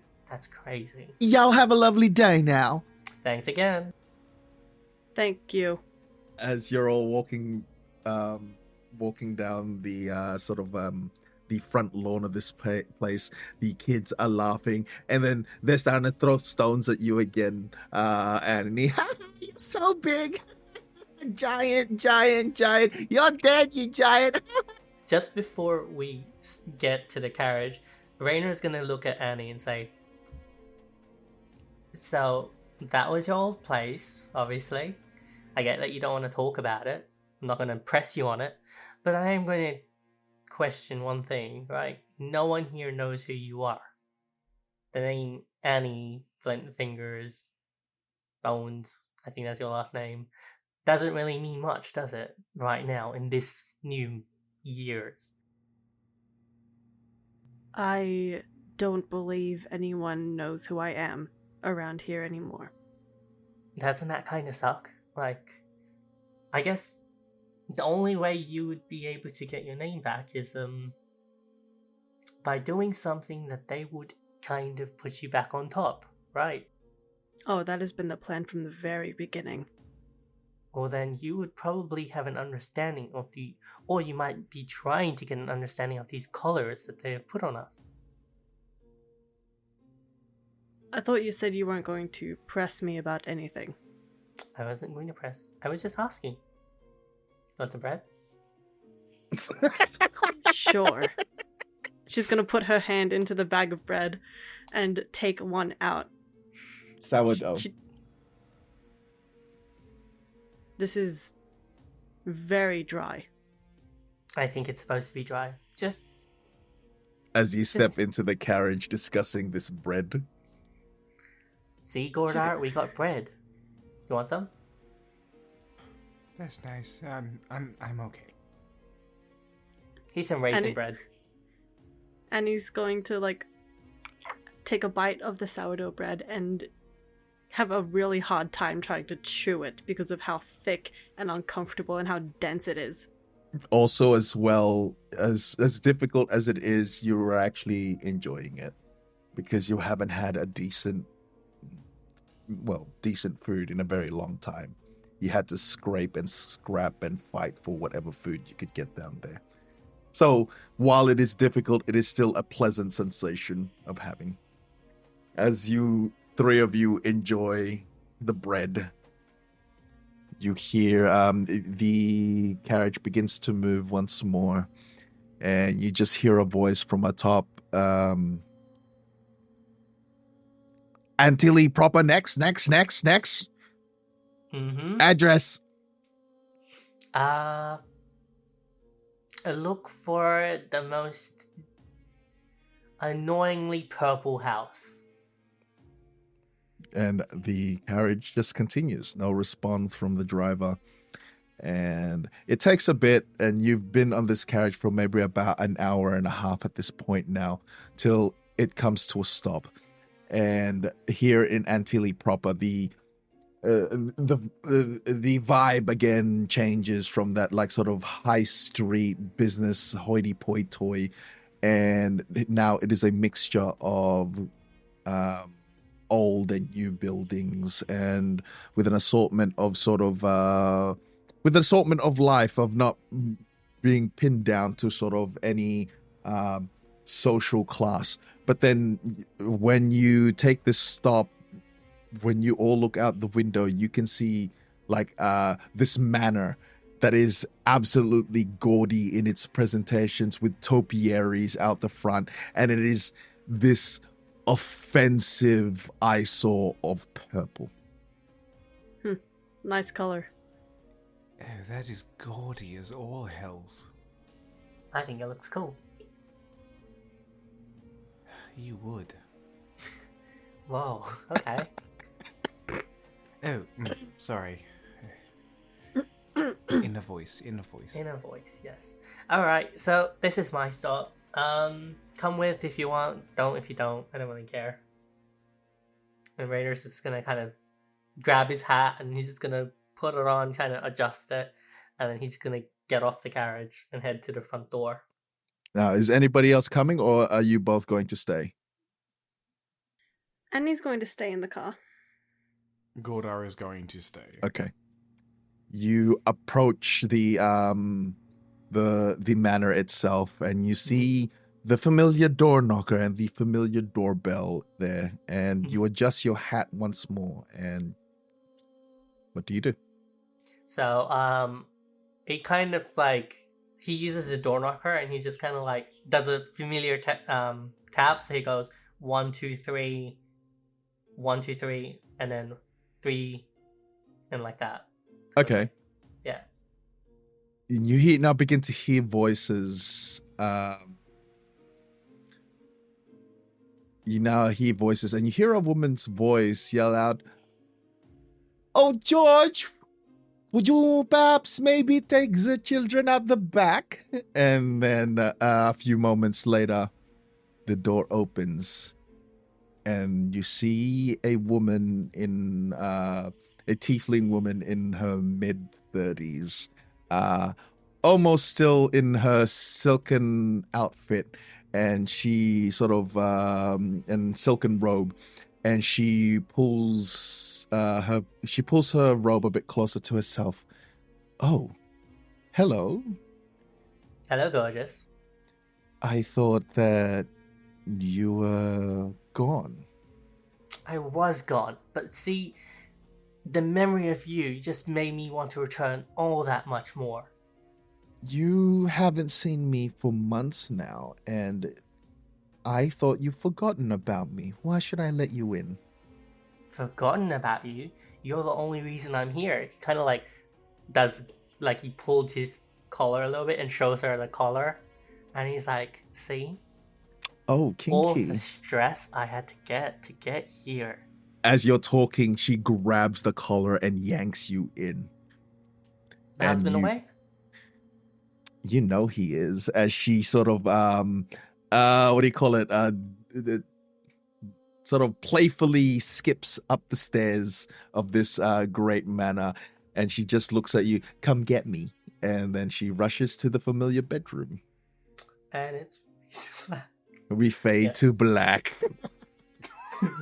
Oh my This was god. not what I was expecting. No, me either. Why did you want us to come? he's like, come if you want, I don't care.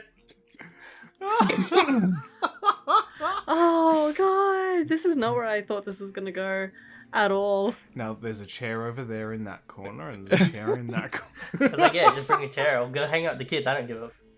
So, while in the carriage, Annie, Godar, is there anything happening with the both of you? What's got you so down? Family issues. Hmm. You seem to be geared up. More or less. You were close with your family? Some of them, yes. Some of them, not so much.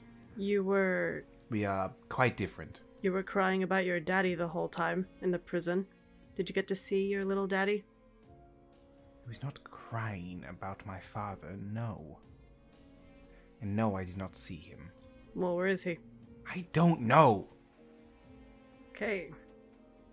Who was that? God, just goes back to looking out the window. As you both sit in sullen silence, 30, 40 minutes later, the door opens and Raynar comes back in. Man's got stamina. And his clothes is almost disheveled. He's got like lipstick marks on his neck, chest, and all over his face, unbeknownst to him. His hat is almost on a tilt with his hair a bit frizzled, and he just steps back in. Wow. I would like a constitution saving throw to see how performance roll to see how well you go. No, I'm joking. No, keep it real. Keep it in the game. Oh, that is an interesting look you have there. Very unbecoming of you. I guess so. I guess so. You guys look depressed. Oh, and as he steps in as well, the waft of this very strong scent of lady's perfume accompanies him with the with a mixture of the smell of sex. Ah, you had snoo. Yeah, guess so. I mean, if it's gonna be a final day in this place, may as well live out a little. Don't tell me you guys are just gonna sit. You were sitting here just kind of whining and crying, right? You have any more No. bread? There's still a lot of bread there. So like the bag of bread. Yeah. Yeah. You grab something from there. It's like, this one's the raisin one, and he just kind of chucks it in the corner. And he's Yeah. like, Annie's gonna reach for the raisin one. Why do you think that I would want this? Yeah, you can have that. it looks high class. Just because it has fruit in it doesn't mean it's high class. Doesn't that what mean high class? Like, Oh goodness, I have so much. speaking of teach, where now? I mean, it would be really nice to return here, but got a job to do. As you are having this conversation, the carriage continues on moving, and it's not long. And as you're looking out the window, you find yourself at one of the main gates of the city. The carriage comes to a stop, and you hear Mademoiselle Delacroix door open and steps out. She knocks on your door. Well, I suppose this is another stop. Gordon opens up the door. And the three of you step outside. This will be my stop. I will be leaving you on here, and you will be taking the travel to an encampment not too far from Methusia. And she points along just far ahead, and you can see another carriage waiting for you. She points to that one, and she says, you will be taking that ride. It will take you probably a week to get you to the encampment. Once you arrive, you will speak to an individual by the name of Samson. He will be your handler. Cool. And they had only left a day or two before you. And once you arrive, and she reaches into her dress and she pulls out this tiny box, and it's rectangular in shape, and it has the engraving of the it has an engraving on it. It says Delacroix on it, and she holds it up between the three of you. You will need to give this to Samson, and he will know exactly what to do with it. Annie takes the box, puts it in her pocket. Once there, your handler will know exactly what to do with you, and he will be giving you your tasks. Oh, another thing. I believe that you will be heading to a place called Briar Rose, which is a small village that was once a property of the city. It was where our main embassy was, and we have a house there. Once you arrive at Briar Rose, be so kind as to, and she pulls out a key, to open the door, and you may temporarily use that place. She's holding the key out. You will recognize the house. It is one of the biggest houses there in that small village, Briar Rose. That sounds up my alley, and grab the key. Adieu. I will be expecting to hear good things from the three of you. As she climbs back into the carriage. And you can see the driver at this point, a man who is sort of hunched over and has his one of his arm is like this huge metallic arm that rivals your own, Annie. And his other arm is just like this skinny metallic arm. He's all covered in shawls and cloth over his not a cloth, sorry, a gas mask on his face and goggles. And then you just see him he clack whips the reins of the horse, and you can see them leave. And you can now see another individual, a porter, if you will, that is awaiting for you to enter the next carriage. And he's going to walk over to the next carriage. Godar as well. All three of you make your way. You enter the carriage. The man sort of greets you with a bow. And you enter the carriage. And that's where we're going to have a word from our sponsor. Da-da-da-da-da-da. Tired of taking the bus or the tram? Crowded lightning trains got you down? Well, look no further. Here at Shinwell Cabs, you can now travel not only in style, but in luxurious comfort. No need to rub elbows amongst the unwashed masses. No more standing and falling into other passages. Sit back and relax, and let us here at Shinwell Cabs deliver you to your destination. And remember, your ride will always be swell with Shinwell. Welcome back. That was a quick word from our sponsor. And we are now returning with the party entering the new carriage, traveling to the encampment. I'm going to say that the travel has been uneventful, taking breaks here and there. It has taken you about a week to arrive at the encampment. And you can see already that people have, as you arrive here at around midday, you can see that people have already set up like large tents, and you can see there is an array of people. There's like about 50 odd people here, and you can see supplies. You can see massive carriages with beasts of burden, with crates and barrels, presumably with supplies and everything. And you can just see that you just see people running from here and there, moving things, getting things ready for everything. And you step out of the carriage. Finally. Just like stretching and like trying to like stretch the back a little bit. And just like, that's just, how does anyone travel like this? It is very difficult, and it does not get better with time. Oh, My arm. it's wonderful to know.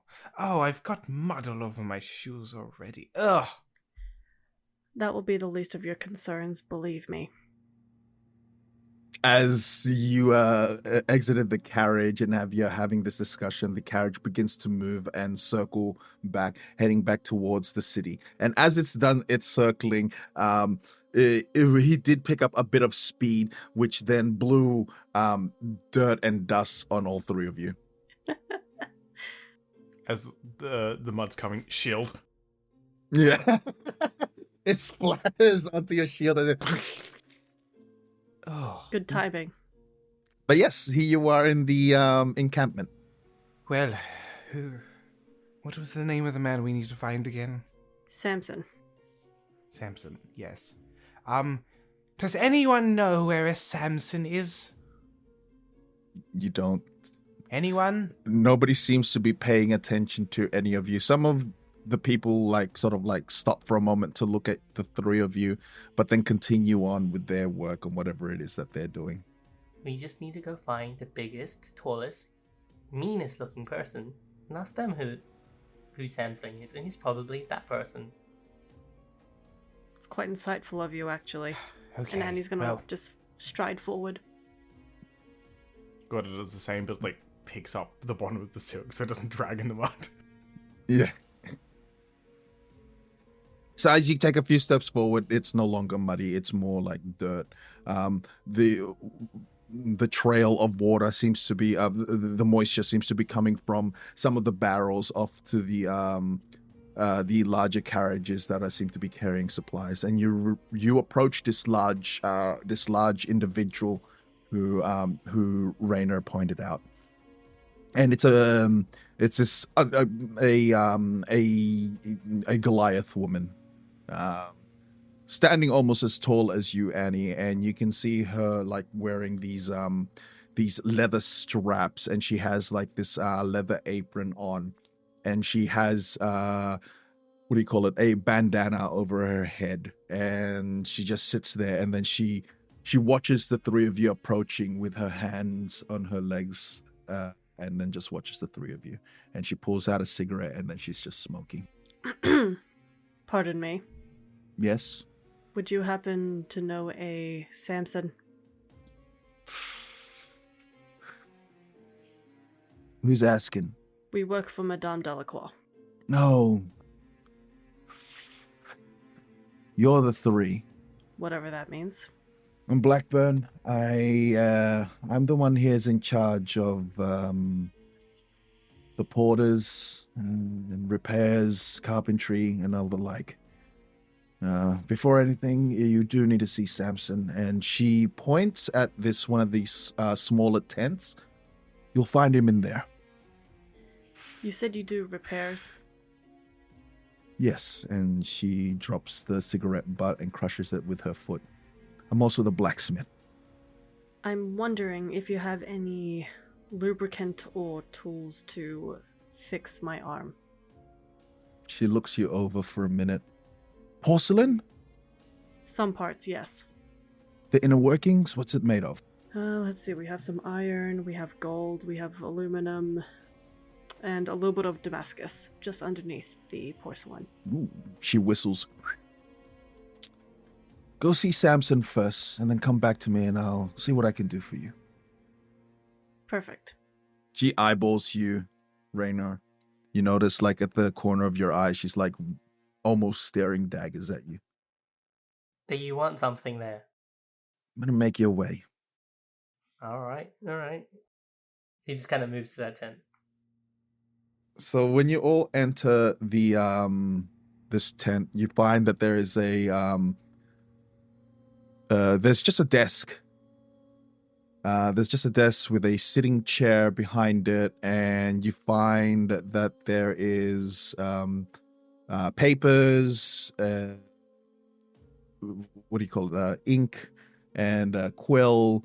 You also see a map on this table, and also a what do you call it? A fishbowl with a fish in it. Is anyone in the room? No one's in the room that you can see. He's just gonna... Is there any chairs that are opposite the desk? No, it's just the one chair. Okay, he's just gonna sit in that one chair. And he's just gonna keep his legs on the desk and he's just gonna wait. The moment you sit down and plop your feet onto the table...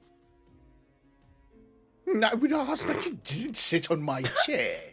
That's not what I was expecting. Okay. Right. And he just kind of gets off the chair and the table and just kind of stands up. Fish sort of faces the three of you. Oh, hello, and who do we have here? Annie is going to remove the box with the little trinket from her pocket, open it, and place it right in front of the fish. Okay, so... Did that fish just talk? Yes, well, I certainly do. Hello, I'm Samson. Oh, you must be the three that was sent by Madame Delacroix. Mm-hmm. You see the fish now staring at the box that you placed down, Annie, and it almost looks like... Do you mind opening it for me? Annie opens it further. And as you open it, there is a tiny, tiny little pill inside. Would you be so kind as to drop that pill inside? What is this pill? It is for me. Right. And she's just gonna hover the hand above the entrance of the fishbowl and just boop, plop it in. As the pill drops down in the water, you see the... I don't want to say goldfish. What is Samson? He's a...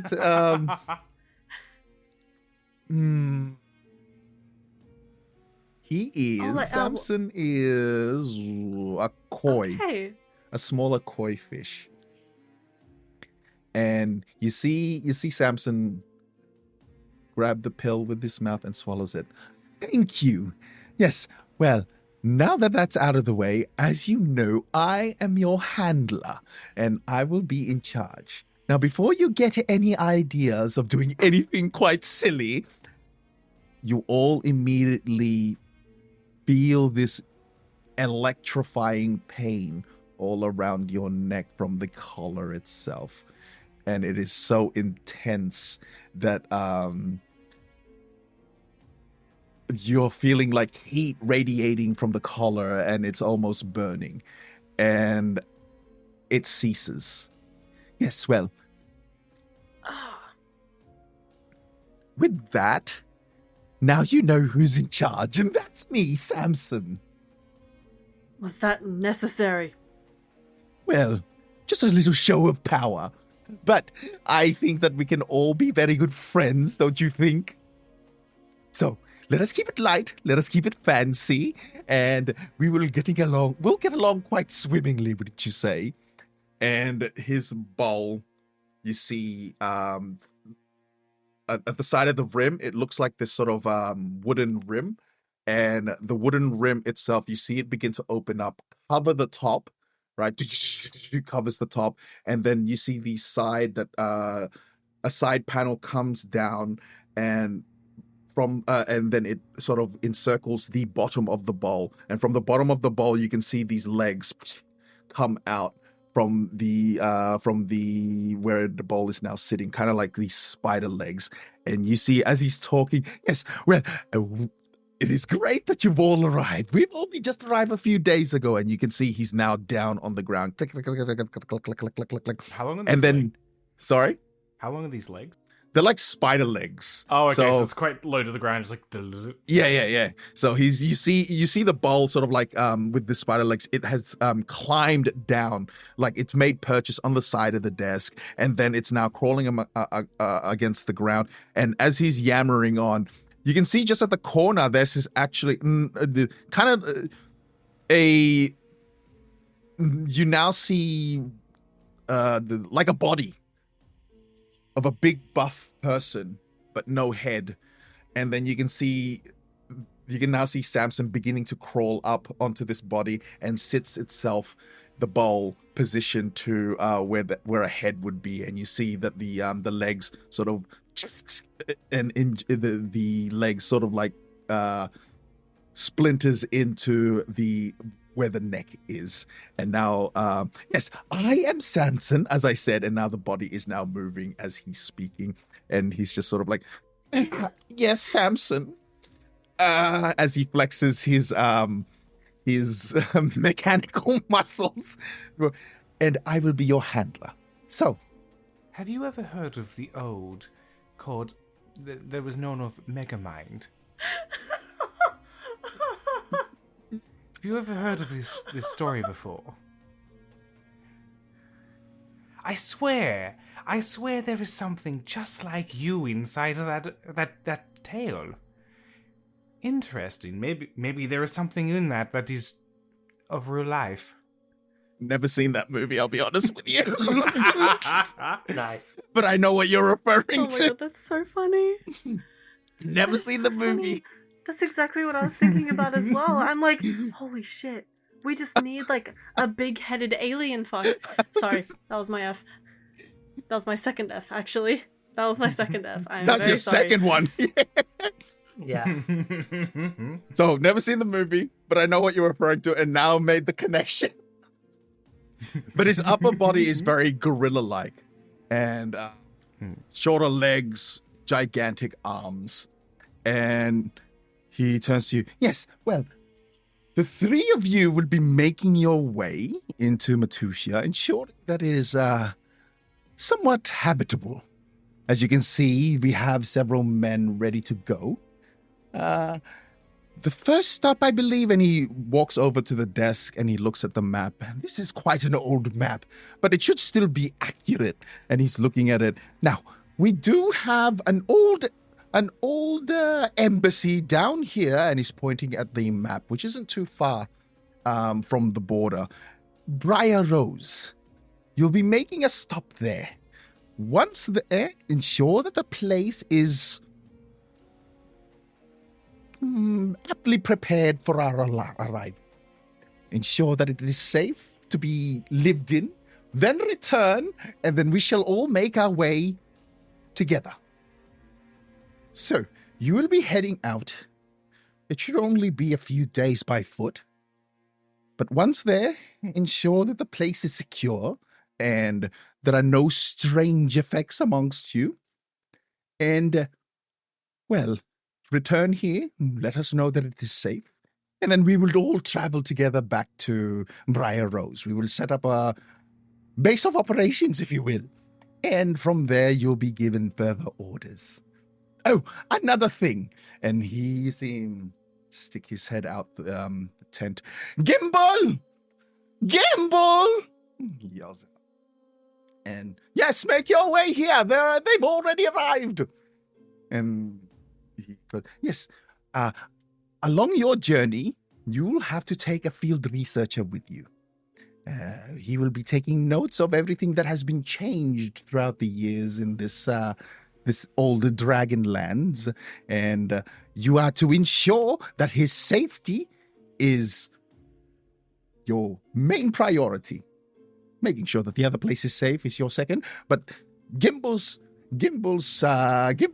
safety is your priority, so you are to protect him. Is this understood? Yes. And you see the tent little flaps open, and you see this little guy maybe standing at like 3'8", 3'7" mouse. And he's like wearing robes, and he's got like this huge backpack on him, and he's got like sheafs of books, and he's got like glasses, and he's like this like your classical white like lab rat mouse sort of thing. And he's got those red eyes, and he comes in. Oh, hi, hello, I'm Gimbal One Shoe. And he's like bringing out his hand might be a bit to shake. difficult. All the snakes are just looking at him, Oh shit! I just realized. flicking their tongue, just like, oh, girls, this one speaks. It's not food. Wow, that is fascinating. Yes, it's quite fascinating. Well, you must be careful, Gimbal, because these are former criminals, so perhaps they still are. They're from the prison. Yes, what was your crime? I'm innocent, actually. Of course you are. Of course you are. You, the one with the hat, what was your crime? Illegal poaching. I was cutting up a bunch of fish and frying it for people. Crazy, I know, right? Oh my, how dreadful. You must tell that to my brother. My brother is here somewhere. And I'll be. you mustn't tell that to him. I'll be He glad will to be do that.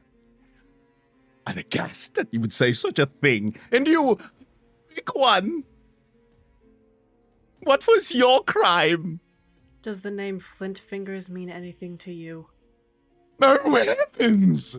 Never heard it before. Has it really been that long? I you. created, dealt, and altered weapons. Oh, an arms dealer. Oh, did you hear that, Gimbal? She was an arms dealer. I mean, we all know the one Coppernickel, but I've never heard of this Annie individual. I never said my name. I did hear that he got arrested. Yes, quite right. And then he pulls out sheets of paper. Yes, Gorda, the one who is innocent. Annie? And then you see he pulls out glasses and puts it on over the bowl. Annie, Flint Finger Bones, and Raina. Yes. So poaching fishes, oh, interesting. And you, arms dealer, and you're innocent. Do you hear that, Gimbal? This one's innocent. So perhaps you'd like to stay close to that one. But Samson, he's got a lot of snakes. So, a lot of snakes on him. And they do bite as well. So be mindful. Don't worry, mate. I got you. I'm not too sure about this now, Samson. No, don't be silly. You'll be quite all right. Because if anything were to happen to you... There's that shot of pain once again that you experience. Their heads will blow up. Quite exciting. So, I would suggest that you get yourselves familiar with the camp. We do have a blacksmith on hand. If there is anything else that you need, go ahead and see Blackburn, named Sasha Blackburn. Go and see her. Now, if you wish to have supplies for your travel, food and whatnot, I would suggest that you would go see our cook. His name is Chad Salad. Quite a wonderful chap. Chad Salad, just go ahead and see him, and he will be more than happy to supply you with what food you need. Okay. Now, you can see all porters around, and we can have all the supplies. We'll be ready to travel once you return. Now, it is entirely up to you if you want to leave today or if you wish to leave on the morrow. But I suggest you familiar yourselves with the grounds. Now, is there anything else I could help you with? May I ask for one thing? Can you write all of this down just for yourself? Because I don't know about regular. I don't know about you specifically, but I know regular fish don't really have quite a memory, right? So I don't want to come back here. Oh, rest assured I have a very good memory as he adjusts the glasses that is sitting just outside his bowl. And yes, I do have notes myself, and he's like shuffling the reefs of paper that is on the table. And you'll see he, not long, and he's pointing out in the map, we are going to expand. We're starting here at Briar Rose. We need to ensure that we have this place first. And after that, we will be expanding to all other regions to see what we can and cannot get. So, but that will be a discussion for another day. And as you look at the map itself, it is quite an expansive land, if not probably even bigger than Antilles itself. You can see dots of places on the map signifying major settlements and the major capital city of this Dragonlance Matusia years before. But for now, let us take it nice and slow, and so just make your way to Briar Rose. Once there, ensure it's all safe, and then return, and then we shall all make our way together. Wait, you said ensure it's safe.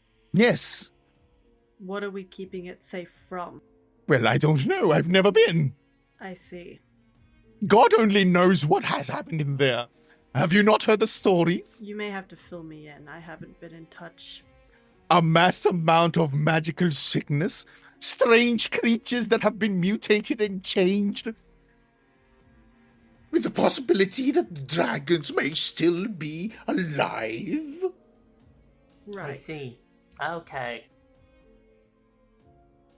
So you are essentially going to be the canary in the mines. You'll be sent in first and see if you do survive. And if you do survive, then that is well for us to also go in. Makes sense? That makes perfect sense. I have one question. Yes. Do you defecate where you eat? Yes. How often is that changed? No, I do, and you see a little poop string come out. Oh, treat. Oh. Yes, I do defecate when I eat. Well, that's enough questions from you. I'm sure that we will be working together very swimmingly. No pun intended. I think I'm going to be Yes, sick. of course. Gimbal, run along now and make friends with these new three, because if anything shall go wrong, then it is their heads that is going to blow. Yeah, you don't need to shock us again. We get the idea. Cool. Quite right. Now, remember, do not run into my brother, son Sam. Cool. Carry on. Raynor just kind of talks to Gimbal as he's kind of like walking away. He's like, don't worry, mate. I actually wasn't done in for like illegal poaching or fishing or anything.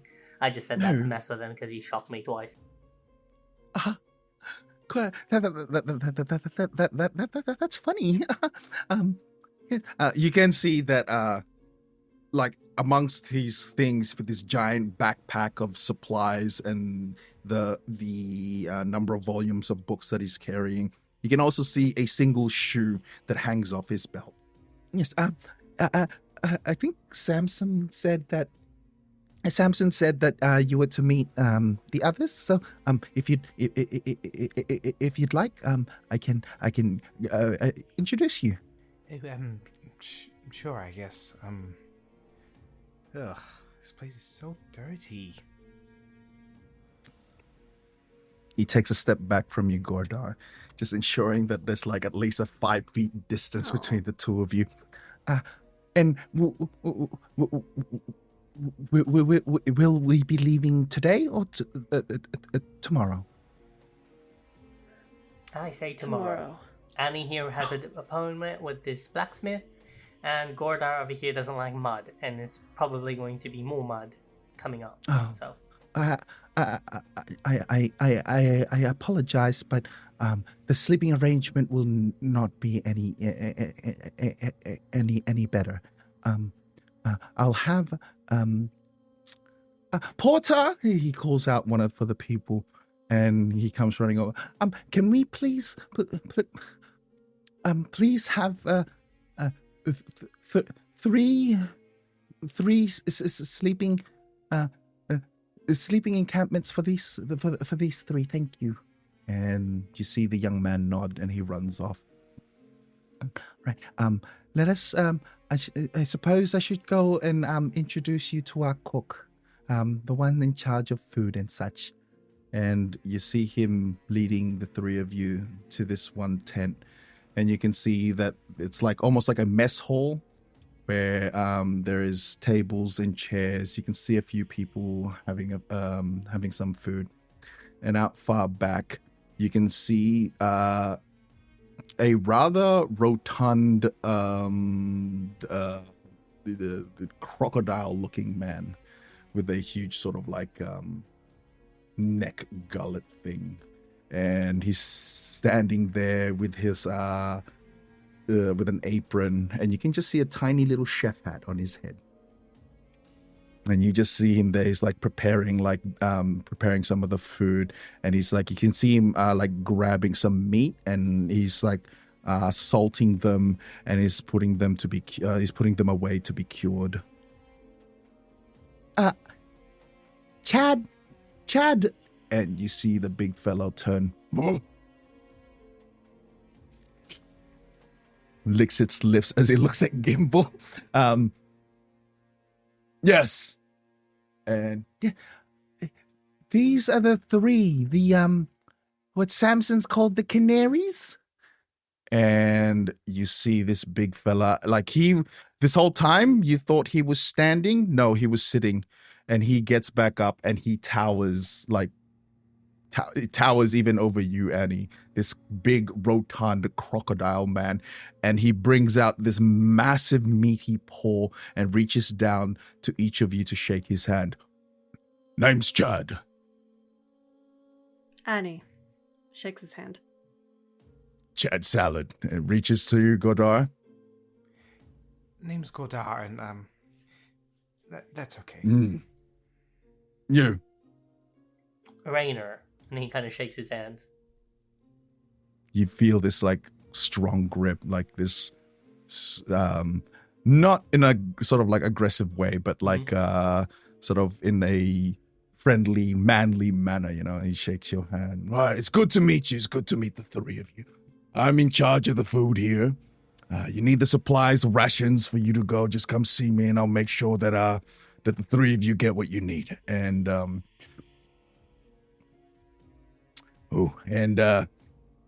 yeah, if there's any problem, you come see me. I'll see if I can sort it out for you. You met Sasha yet? Briefly. I suggest you go see her if you need any supplies or anything that you need. Will you be leaving today or tomorrow? I'm pretty sure we are leaving tomorrow. Good. Then by dinner time, I'll ring the bell. You three of you make your way here, and you'll have a share of the food here. Sounds good. He turns around, and it's just that girthy, big turn, and then you see him, he sits back down, and he's just continuing what he was doing earlier. And Gimbal now, sort of still keeping 5 feet away from you, Godar. So, yes, Miss Blackburn's her workshop's this way, her temporary workshop, and you see him rush off as you all follow, and you can now see Sasha Blackburn, and she is now, like, you can see her just like inspecting a lot of the goods, and she's like yelling at some of the porters. She's like, yeah, put this away, this and that, blah blah blah. And then as you approach, right, never got any of your names. And she stands up, sort of like to match your height, Annie. What was your name? Annie. Sasha.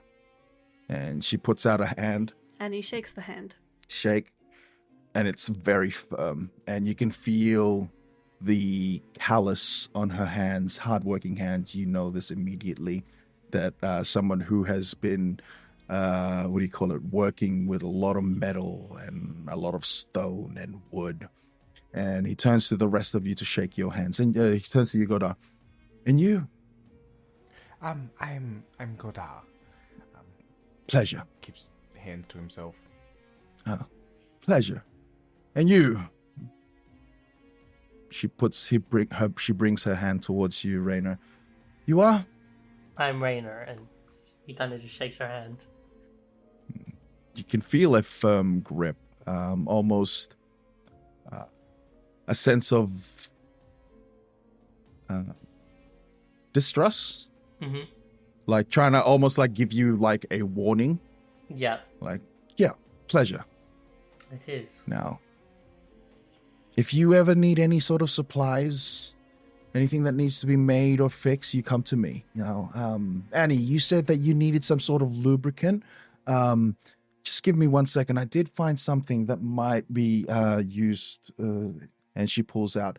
And now this, not only is it oil, I've mixed this with this particular oil from a certain fish that should actually help not only keep it lubricated, but stay lubricated for a long time. So go on, give it a try. Ah, very nice. Thank you. Much appreciated. A certain fish, huh? Okay. Not Samson, if that's what you're thinking.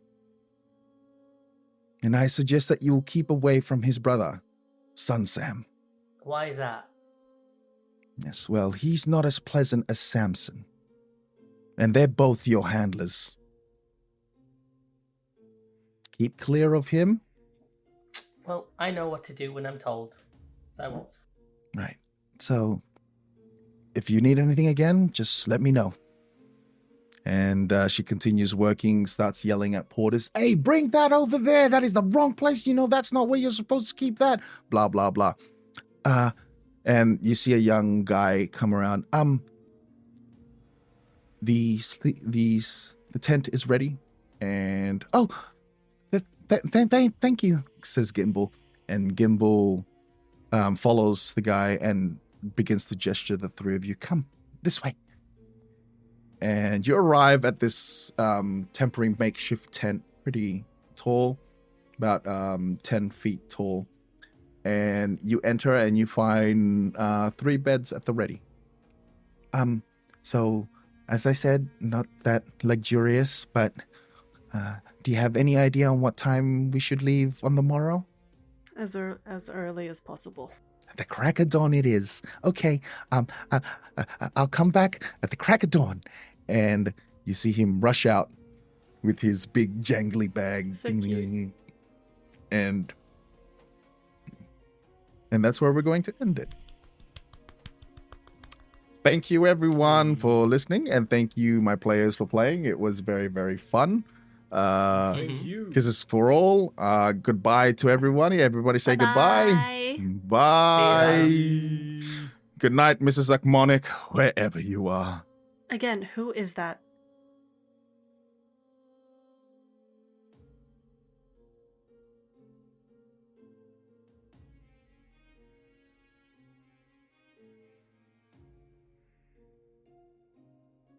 And let us quickly go into Yeah. table talk.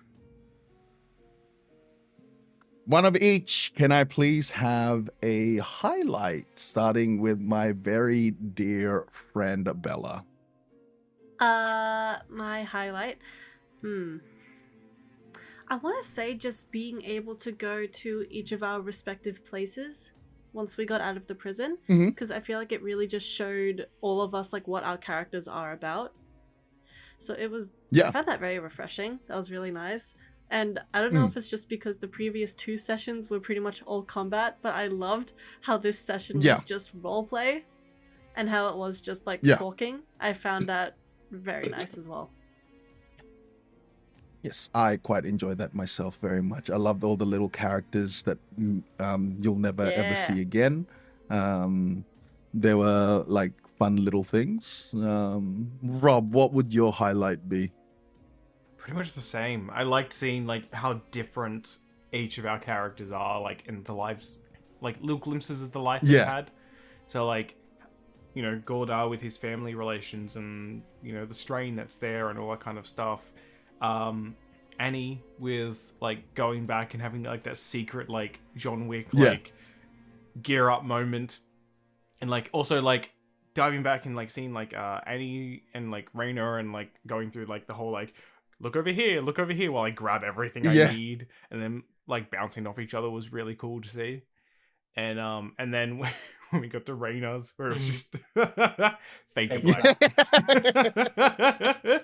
They shagging.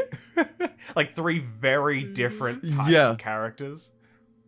And And also Oh my god, yeah. the fish. Oh, The fish is so Samson. good. Also, when you said Samson and then you said the brother son Sam, I'm like, yeah, Yeah. yeah.